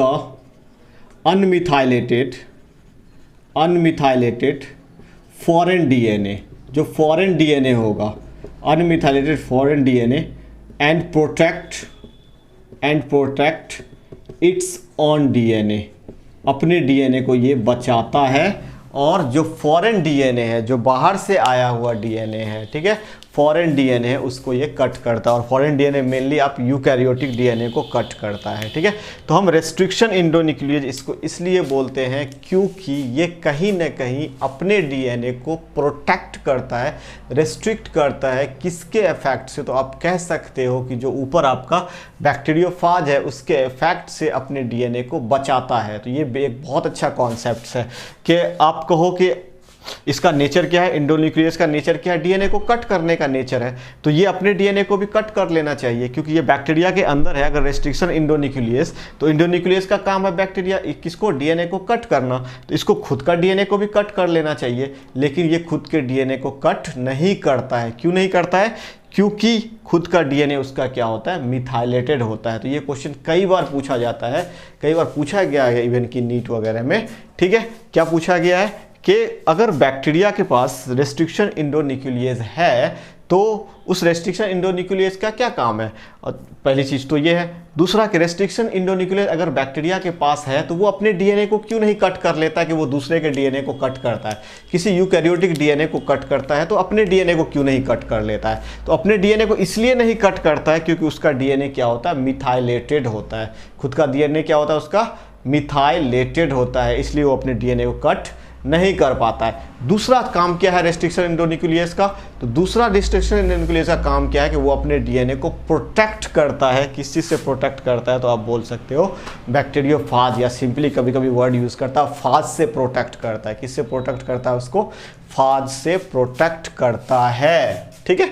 तो ये चीज़ आपका कहाँ हो गया, आपका रेस्ट्रिक्शन इंडोन्यूक्लियस। तो इसलिए हम रेस्ट्रिक्शन इंडोन्यूक्लियस को मॉलिक्यूलर सीजर भी कहते हैं, मॉलिक्यूलर सीजर। तो हम कह सकते हैं restriction endonuclease, endonuclease also known as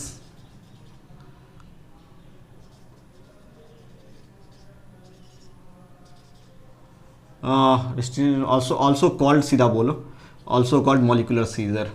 क्या इसको कहते हैं हम? सिंपली मॉलिक्यूलर सीजर बोलते हैं, मॉलिक्यूलर सीजर बोलते हैं, ठीक है। इसको हम मॉलिक्यूलर सीजर, मतलब मॉलिक्यूलर यहाँ पे क्या, डीएनए को कट करने वाला सीजर है, ठीक है। सीजर तो आप समझ रहे हो, ठीक है।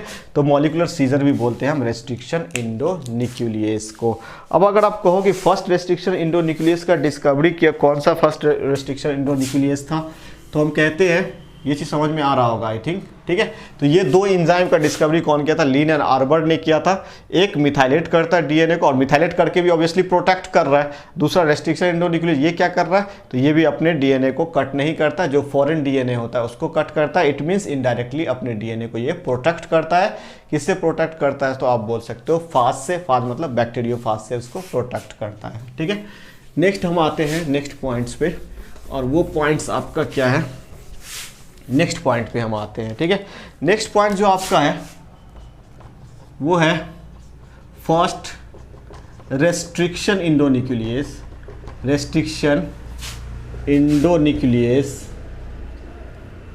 First restriction endonuclease. तो फर्स्ट रेस्ट्रिक्शन इंडोन्यूक्लियस जो था वो कौन सा था?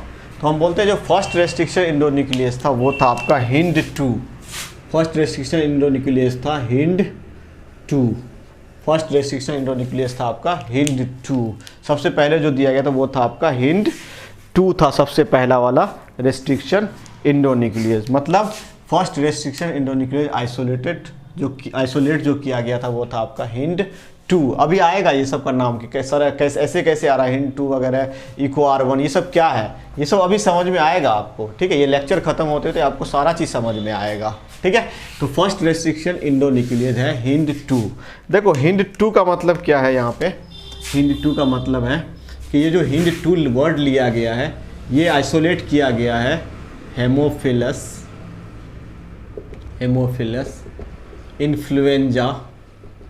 इन्फ्लुएंजा RD से। ये एक आपका बैक्टीरिया है, इससे ऑब्टेन किया गया है ये एंजाइम, ठीक है। इसलिए इसको बोलते हैं हेमोफिलस इन्फ्लुएंजा RD, ठीक है। अभी नेमिंग आएगा तो हम बताएंगे कैसे इसका ये होता है, ठीक है। ये किस पे काम करता है? तो आप कह सकते हो कि ऑब्वियसली ये आपका रेस्ट्रिक्शन इंडोन्यूक्लियस है तो ये किसी पैलिंड्रोमिक सीक्वेंस पे काम करेगा।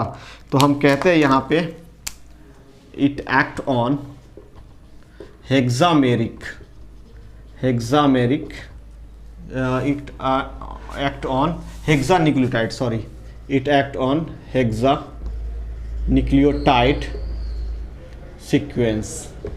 ये एक हेक्सान्यूक्लियोटाइड सीक्वेंस पे काम करेगा। It act on hexanucleotide palindromic sequence, क्योंकि हमेशा हमारा क्या होगा यहाँ पे, पैलिंड्रोमिक सीक्वेंस पे ही ये काम करेगा।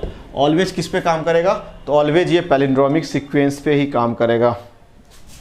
तो ये काम करेगा, किस पे काम करेगा, तो हम बोलते हैं सिंपली ये काम करता है आपका ये काम करता है आपका जीटीसी एंड जीएसी पे काम करता है। तो ये आपका 5 प्राइम से 3 प्राइम हो गया। इसके अपोजिट क्या हो जाएगा, जीटीसी जीएसी। तो ये ऑलवेज यहाँ पे काम करता है, 3 प्राइम है, और ये आपका 5 प्राइम है, ठीक है। तो हेक्सामेरिक मतलब ये 6 टोटल, सॉरी, हेक्सान्यूक्लियोटाइड 6 न्यूक्लियोटाइड के इस पे काम करेगा। और कहेंगे ये कट कहाँ पे करेगा, तो ऑलवेज ये कट करेगा। इसका जो सीक्वेंस होगा कट करने का वो यहाँ पे होगा, इस जगह पे ये कट करेगा, इस जगह पे ये कट करेगा। क्लियर ना। तो आपको ये चीज़ समझ में आना चाहिए कि किस पे हेक्सान्यूक्लियोटाइड पे काम करेगा। पैलिंड्रोमिक सीक्वेंस होना चाहिए। पैलिंड्रोमिक सीक्वेंस कैसे है, 5 प्राइम से 3 प्राइम, मतलब GTCA-GAC, जो भी इसका प्रोनाउंसिएशन होगा सेम इसका भी होगा, ठीक है। तो दोनों सीक्वेंस सेम है, ठीक है। इसका मतलब ये कौन सा सीक्वेंस है, पैलिंड्रोमिक सीक्वेंस है। और पैलिंड्रोमिक सीक्वेंस में हिंट टू ऑलवेज कट करेगा जी और सी के बीच, सी और जी के बीच, जी और सी के बीच कह सकते हो आप, ठीक है। ऑलवेज किसके बीच कट करेगा, सी एंड जी या जी एंड सी के बीच कह सकते हो, ठीक है। हमेशा इसी जगह पे ये कट करेगा, ठीक है। तो फर्स्ट आपका अगर पूछा जाए फर्स्ट इंडोन्यूक्लियस कौन सा आइसोलेट किया गया था, तो आप बोलोगे हिंड 2 आइसोलेट किया गया था। कहाँ से आइसोलेट किया गया, तो आप बोलोगे हेमोफिलस इन्फ्लुएंजा आरडी से ये आइसोलेट किया गया था, ठीक है। और उसके अलावा आपका ये किस टाइप का, तो किस पे काम करता था, हेक्सान्यूक्लियोटाइड पैलिंड्रोमिक सीक्वेंस पे काम करता है, मतलब 6 न्यूक्लियोटाइड वाले पे। उसका साइट क्या है, तो साइट आपका ये होगा। ये चीज़ आपको पता होना चाहिए, क्योंकि फर्स्ट आइसोलेट किया गया है तो मे बी इसका साइट वगैरह आपसे पूछ सकता है। तो ये चीज़ आपको पता होना चाहिए।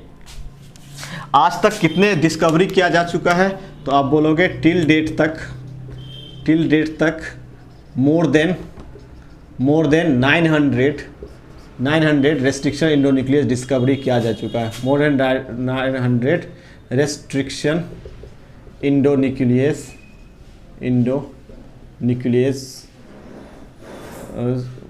Are isolated. आज के डेट तक इतना आइसोलेट किया जा चुका है, ठीक है, किया जा चुका है। कितने स्ट्रेन से, तो सिंपली हम बोलते हैं लगभग 230 स्ट्रेन से, 230 strain of bacteria, 230 strain of bacteria से कितना ऑब्टेन किया जा चुका है, तो हम सिंपली बोलते हैं कि कहीं ना कहीं 900 रेस्ट्रिक्शन इंडोन्यूक्लियस आज तक मतलब क्या किया जा चुका है, आइसोलेट किया जा चुका है, मोर देन 900। और कितने स्ट्रेन से, तो हम बोलते हैं 230 बैक्टीरियल स्ट्रेन से लगभग ऑब्टेन किया जा चुका है, ठीक है। अब हम आते हैं कहीं ना कहीं इसके टाइप पे, टाइप ऑफ क्या होगा, रेस्ट्रिक्शन इंडोन्यूक्लियस। देखो हम आते हैं कहीं ना कहीं टाइप ऑफ रेस्ट्रिक्शन इंडोन्यूक्लियस पे, टाइप ऑफ रेस्ट्रिक्शन इंडोन्यूक्लियस पे आते हैं, ठीक है। देखो टाइप ऑफ रेस्ट्रिक्शन इंडोन्यूक्लियस में क्या होगा, ठीक है। तो टाइप ऑफ रेस्ट्रिक्शन इंडोन्यूक्लियस में हम देखते हैं कि ये 3 टाइप का होता है। टाइप 1 कहलाता है, टाइप 2 कहलाता है, ठीक है, एंड टाइप 3 कहलाता है। क्या कहलाता है, टाइप 3 कहलाता है, ठीक है। अब इसमें बहुत ज़्यादा इंपॉर्टेंट ये नहीं है, लेकिन हमें बस इसमें एक चीज़ जानने की ज़रूरत है, ठीक है। क्या जानने की ज़रूरत है कि इन तीनों टाइप में से कौन सा टाइप होता है जो हम रिकॉम्बिनेंट डीएनए टेक्नोलॉजी में इस्तेमाल करते हैं। तो हम कहते हैं कि ये जो होता है type 2, it is used in recombinant DNA technology, it is used in recombinant DNA technology. Recombinant हम सिंपली RDT लिख लेते हैं, रिकॉम्बिनेंट डीएनए टेक्नोलॉजी। अब बोलोगे सर क्यों यूज़ किया जाता है ये, क्योंकि ये कहीं ना कहीं रेस्ट्रिक्शन इंडोन्यूक्लियस जो है ये पैलिंड्रोमिक सीक्वेंस पे काम तो करेगा ही, लेकिन पैलिंड्रोमिक सीक्वेंस जो है वो एक फिक्स सीक्वेंस पे ये हमेशा कट करेगा। जबकि ये भी क्या करता है, रेस्ट्रिक्शन इंडोन्यूक्लियस है तो ये भी क्या करेगा, पैलिंड्रोमिक सीक्वेंस को रिकॉग्नाइज तो करेगा, लेकिन ये कट किसको करेगा, outside the palindromic sequence cut करेगा, ठीक है। ये भी क्या करेगा, पैलिंड्रोमिक सीक्वेंस को रिकॉग्नाइज तो करेगा, लेकिन कट जहाँ से इसको करना चाहिए फिक्स सीक्वेंस वहाँ से नहीं कट के कहीं से भी कट ये कर सकता है। ठीक है, तो इस तरीके से हम यहाँ पे बहुत ज़्यादा डिटेल इसको नहीं देखते हैं, बस ये जानते हैं कि जो टाइप 2 रेस्ट्रिक्शन इंडोन्यूक्लियेज होता है इसका इस्तेमाल हम किस में करते हैं, तो इसमें हम कहते हैं रिकॉम्बिनेंट डीएनए टेक्नोलॉजी में करते हैं। ठीक है, तो हम इसमें थोड़ा सा एक एक लाइन लिख सकते हैं। क्या लिख सकते हैं कि टाइप 1 क्या होता है, तो हम कहते हैं कि इट रिकॉग्नाइज, ये टाइप 1 क्या है, रेस्ट्रिक्शन इंडोन्यूक्लियेज। ठीक है, it recognize palindromic sequence but cleaves the DNA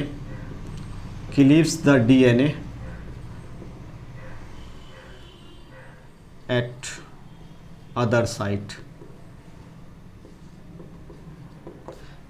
palindromic sequence को पहचानता तो है लेकिन कट नहीं करता है, पहचानता है लेकिन कट नहीं करता है। अगर इसकी बात करें तो हम कह सकते हैं it recognize palindromic sequence but cleaves DNA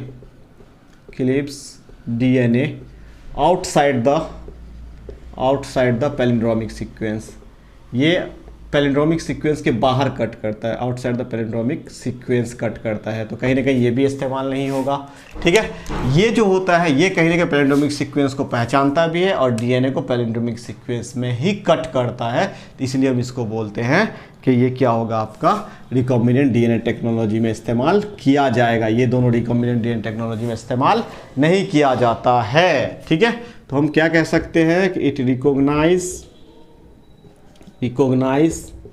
and cleaves DNA at palindromic sequence में ही कट करेगा। ठीक है, तो इसको हम क्या कहते हैं, टाइप 2। इसको क्या बोलते हैं, टाइप 2 बोलते हैं। क्लियर ना, तो यहाँ से आपका ये चीज़ क्लियर हो गया। क्लियर, नेक्स्ट हम आते हैं कहीं ना कहीं आपका, हम नेमिंग पढ़ लेते हैं। अब हम नेमिंग थोड़ा सा पढ़ लेते हैं कि कैसे हम डीएनए का नेमिंग करते हैं। ठीक है, देखो नेमिंग कैसे करते हैं हम, नेमिंग ऑफ, चलो यही पढ़ लेते हैं, नेमिंग ऑफ रेस्ट्रिक्शन इंडोन्यूक्लियेज,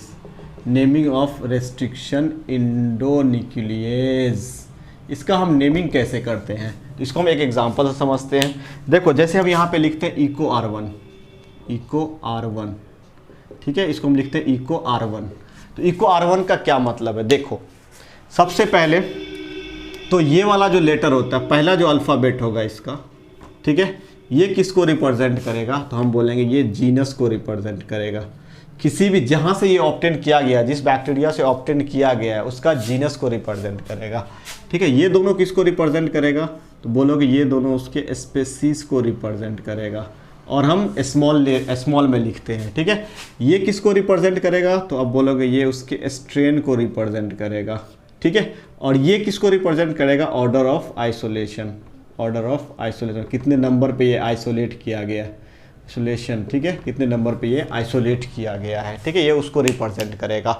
तो जैसे हम इको R1 लिखते हैं, तो ये कहाँ से ऑब्टेन किया गया, आपको मन में क्वेश्चन आ रहा होगा, तो ये आता है इश्चेरिचिया कोलाई RD13 से। ठीक है, तो ये इश्चेरिचिया कोलाई RD13 मतलब ये जीनस है, इश्चेरिचिया जीनस है, तो इसका ई लिया गया है और ये हमेशा कैपिटल में लिया जाएगा, जीनस। ठीक है, कोलाई से CO लिया गया, कोलाई क्या है हमारा स्पीसीज है, उससे CO लिया गया, उससे क्या लिया गया, आपका CO लिया गया। तो फर्स्ट अल्फ़ाबेट हमेशा जीनस से लिया जाएगा, जीनस का फर्स्ट अल्फ़ाबेट लिया जाएगा और कैपिटल लेटर में होगा। दो सेकेंड एंड थर्ड जो लिया जाएगा वो हमेशा स्पेसीज से लिया जाएगा और स्मॉल केस में हम लिखते हैं, स्मॉल लेटर में लिखते हैं। ठीक है, तो जो सेकंड एंड थर्ड अल्फ़ाबेट है वो हमेशा किस चीज़ से लिया जाएगा, वो हमेशा उसके स्पेसीज से लिया जाएगा। ठीक है, जो आपका फोर्थ है वो किससे लिया जाएगा, वो उसके स्ट्रेन से लिया जाएगा। अच्छा, स्ट्रेन में एक कंडीशन है कि मान लो यहाँ पे जैसे RD है तो R भी लिया जा सकता है, फर्स्ट अल्फ़ाबेट भी लिया जा सकता है, सेकेंड अल्फ़ाबेट भी लिया जा सकता है। इसका एग्जाम्पल अभी हम बताते हैं। ठीक है, और ये 13 यहाँ पे मतलब उस चीज़ को रिप्रेजेंट नहीं कर रहा है, 13 से हमें कोई मतलब नहीं है। ये पहले नंबर पर अगर आइसोलेट किया गया तो इसको हम बोलते हैं 1। ठीक है, तो कहीं ना कहीं इश्चेरिचिया कोलाई से पहले नंबर का जो ऑब्टेन किया गया है वो आपका ये है, आपका क्या, इश्चेरिचिया कोलाई इको R1 है। ठीक है, उसी तरीके से आपका मान लो ये हम लिखे थे, अभी जस्ट लिखे थे ना, हिंड 2, ये लिखे थे हम।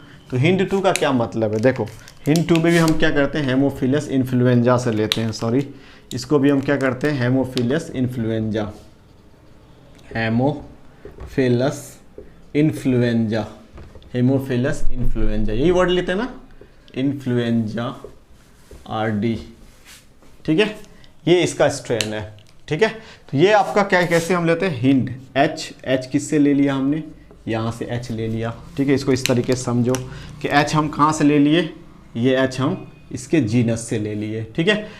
IN हमने कहाँ से लिया है, यहाँ से हमने IN लिया है, ठीक है। और D कहाँ से आया, देखो यहाँ पे D कहाँ से आया है, तो D आपका स्ट्रेन तो है लेकिन स्ट्रेन में सेकेंड लेटर आया, सेकेंड अल्फ़ाबेट आया, स्ट्रेन में क्या आया, सेकेंड अल्फ़ाबेट। तो स्ट्रेन का हम फर्स्ट भी ले सकते हैं और स्ट्रेन का हम सेकेंड अल्फ़ाबेट भी ले सकते हैं। बात समझ में आ रही है ना, क्लियर। तो इस तरीके से हम क्या करते हैं, किसी भी रेस्ट्रिक्शन एंडोन्यूक्लियस का हम नेमिंग करते हैं, क्या करते हैं, किसी भी रेस्ट्रिक्शन एंडोन्यूक्लियस का हम नेमिंग करते हैं। तो नेमिंग के लिए हम क्या करते हैं, जो हमारा बैक्टीरिया है उसका जो जीनस होगा, जीनस का फर्स्ट अल्फ़ाबेट ले लिया हमने और कैपिटल में लेंगे, स्पीशीज का 2, ठीक है, वो हम स्मॉलर में लेंगे। उसके बाद हम स्ट्रेन लेंगे, उसके बाद जिस उस स्ट्रेन से कितने नंबर का ये आइसोलेट किया गया है उसको लेंगे हम, ठीक है। इस तरीके से हम इसका नेमिंग करते हैं।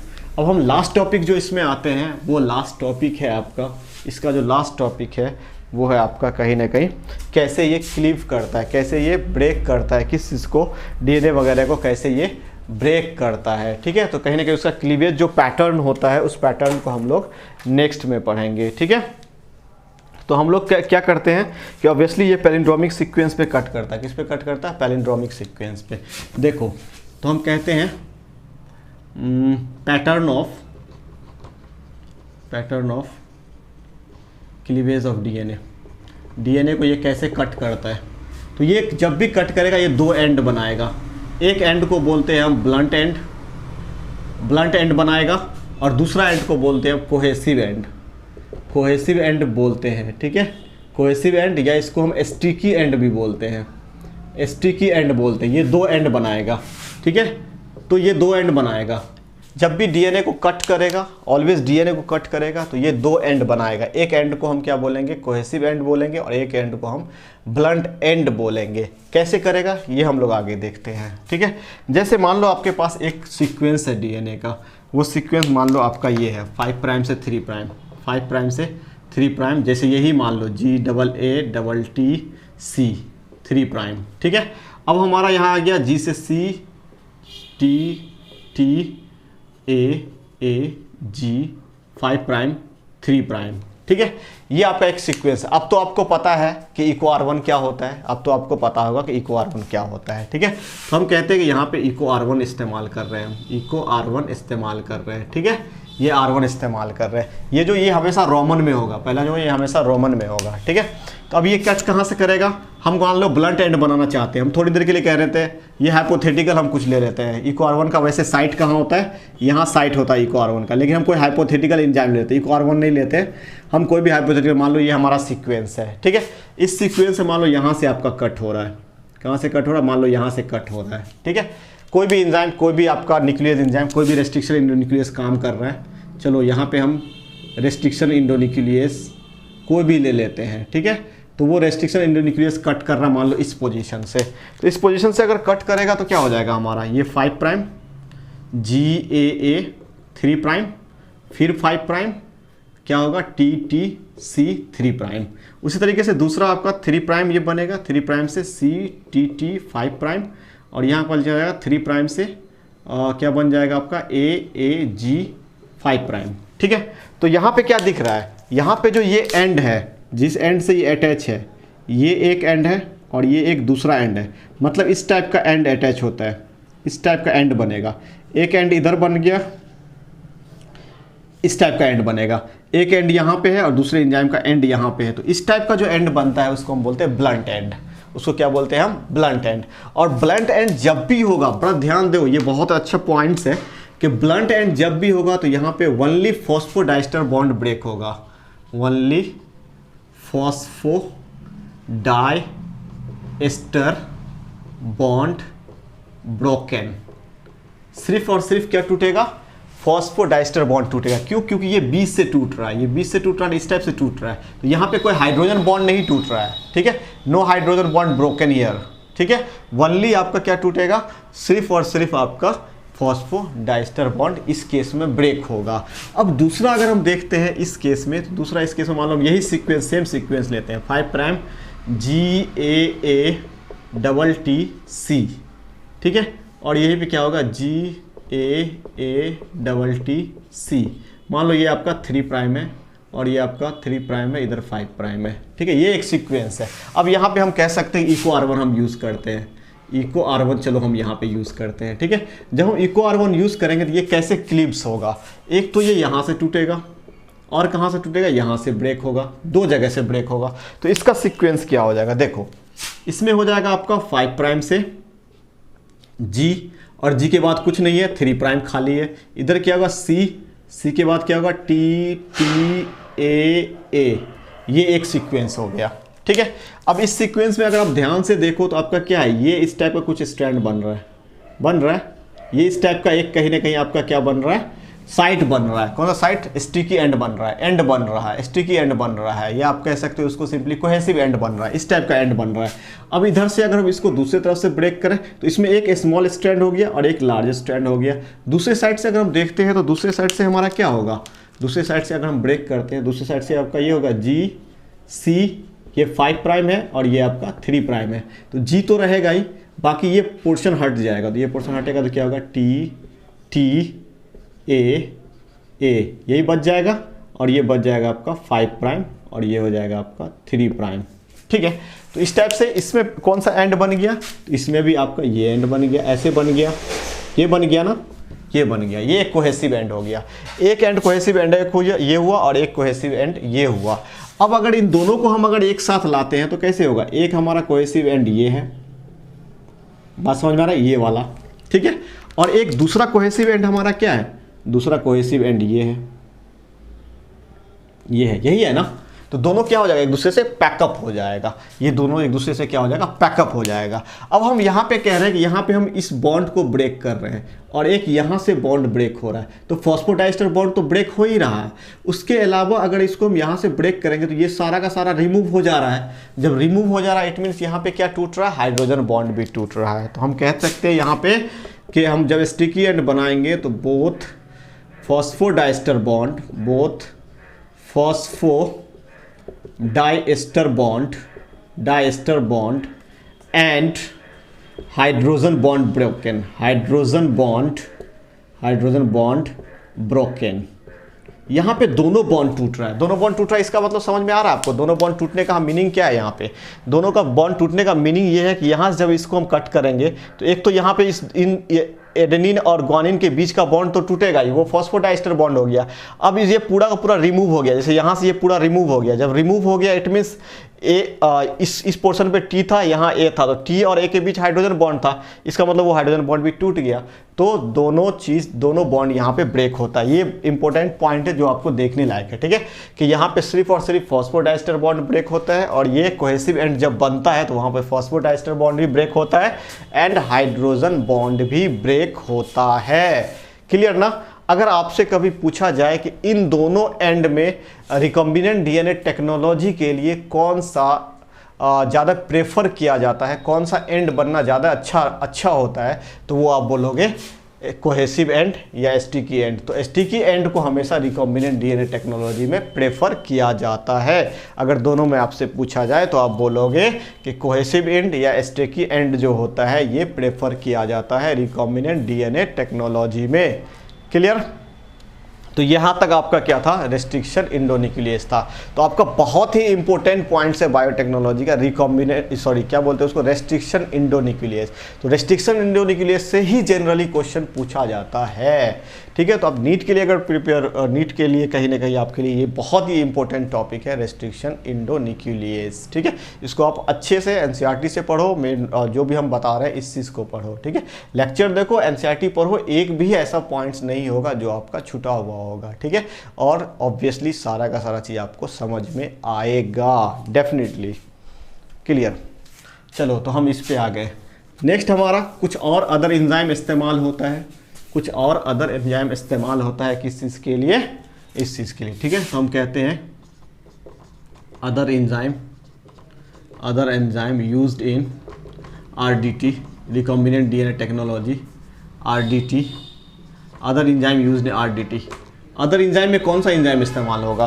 तो अदर एंजाइम में जैसे आपका एक एंजाइम तो हमेशा इस्तेमाल होगा जिसको बोलेंगे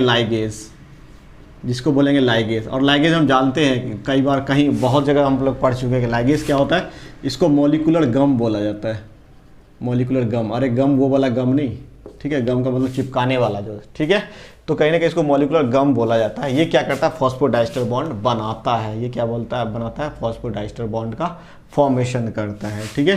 तो ये आप कह सकते हो कि ग्लू की तरह काम करता है। इसको मॉलिक्यूलर ग्लू भी कहते हैं, मॉलिक्यूलर गम भी कहते हैं, ठीक है। तो it help in joining of DNA को ज्वाइनिंग करने में हेल्प करता है। और कौन सा बॉन्ड बनाएगा? तो ये आपका फॉस्फोडाइस्टर बॉन्ड बनाएगा, ठीक है। हम सारे चीज़ को इसलिए कहीं ना कहीं लिख देते हैं कि अगर आपके माइंड में ये सब चीज़ सेट हो जाएगा, क्लियर ना।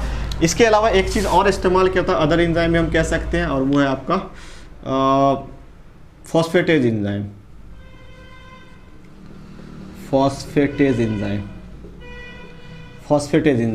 देखो फॉस्फेटेज को हम 5 प्राइम फॉस्फेटेज एंजाइम भी बोलते हैं। इट एक्ट ऑन, ये कहाँ पे करेगा? तो आप कह सकते हो it act on 5 prime position of DNA and remove phosphate group. अच्छा, हमें फॉस्फेट ग्रुप रिमूव करने की ज़रूरत क्यों पड़ी? फॉस्फेट ग्रुप को रिमूव करने की ज़रूरत क्यों पड़ी? तो फॉस्फेट ग्रुप को रिमूव करने का ज़रूरत इसलिए पड़ता है कि मान लो आपका फॉस्फेट ग्रुप अगर पहले से प्रेजेंट है, ठीक है, तो कोई DNA जैसे आएगा उस पर अगर 3 प्राइम वाला खाली पोजीशन, तो वो वहाँ करके अटैच हो जाएगा, मतलब फिर से DNA बन सकता है, ठीक है। तो DNA को हम क्लीव कर रहे हैं, और क्लीव करने के बाद क्या करते हैं? उसका 5 प्राइम वाला पोजीशन से फॉस्फेट को हटा देते हैं। जब 5 प्राइम पोजीशन वाले से फॉस्फेट को हट जाएगा तो वो क्लीवेज फॉर्म में ही रहेगा। कहने का मीनिंग क्या है कि कहीं ना कहीं वो फिर से बाइंड आपस में नहीं कर पाएगा, ठीक है। तो ये सारा चीज़ आपका कहीं ना कहीं हम किस में पढ़ते हैं? एंजाइम में पढ़ते हैं, ठीक है। तो आज का टॉपिक हम एंजाइम पे क्लोज करते हैं, ठीक है ना। तो हम लोग क्या पढ़ रहे हैं? हम लोग RDT का जो पहला आपका था टूल्स, वो टूल्स क्या था? एंजाइम था। तो हम लोग पहले टूल्स को पढ़ लिया, और पहला टूल्स हमारा एंजाइम यहाँ पे एंड होता है, ठीक है। आप NCERT पढ़ो एंड डिफरेंट जो भी बुक है, ठीक है, और क्वेश्चन करो, ठीक है। आपका कॉन्सेप्ट 100% क्लियर होगा, ये इस चीज़ की श्योरिटी है, ठीक है। 100% क्लियर होगा। लेक्चर देखिए और कहीं ना कहीं आप क्वेश्चन कीजिए, NCERT पढ़िए, आपका कॉन्सेप्ट 100% क्लियर होगा, ठीक है। ठीक है, तो वीडियो को हम ये आज का लेक्चर हम यहीं पे ख़त्म करते हैं, ठीक है। प्लीज़ इसको अगर आपको वीडियो अच्छा लगा हो तो आप इसे लाइक कीजिए, सब्सक्राइब कीजिए एंड कमेंट्स कीजिए। देखिए आपका कमेंट्स अगर होगा तब कहीं ना कहीं हमारा भी हौसला बना हुआ रहेगा, और हम आपके लिए अच्छे अच्छे लेक्चर लेकर के आते रहेंगे, और आपको कहीं ना कहीं अच्छे लेक्चर समझाते रहेंगे, ठीक है। Okay, bye students.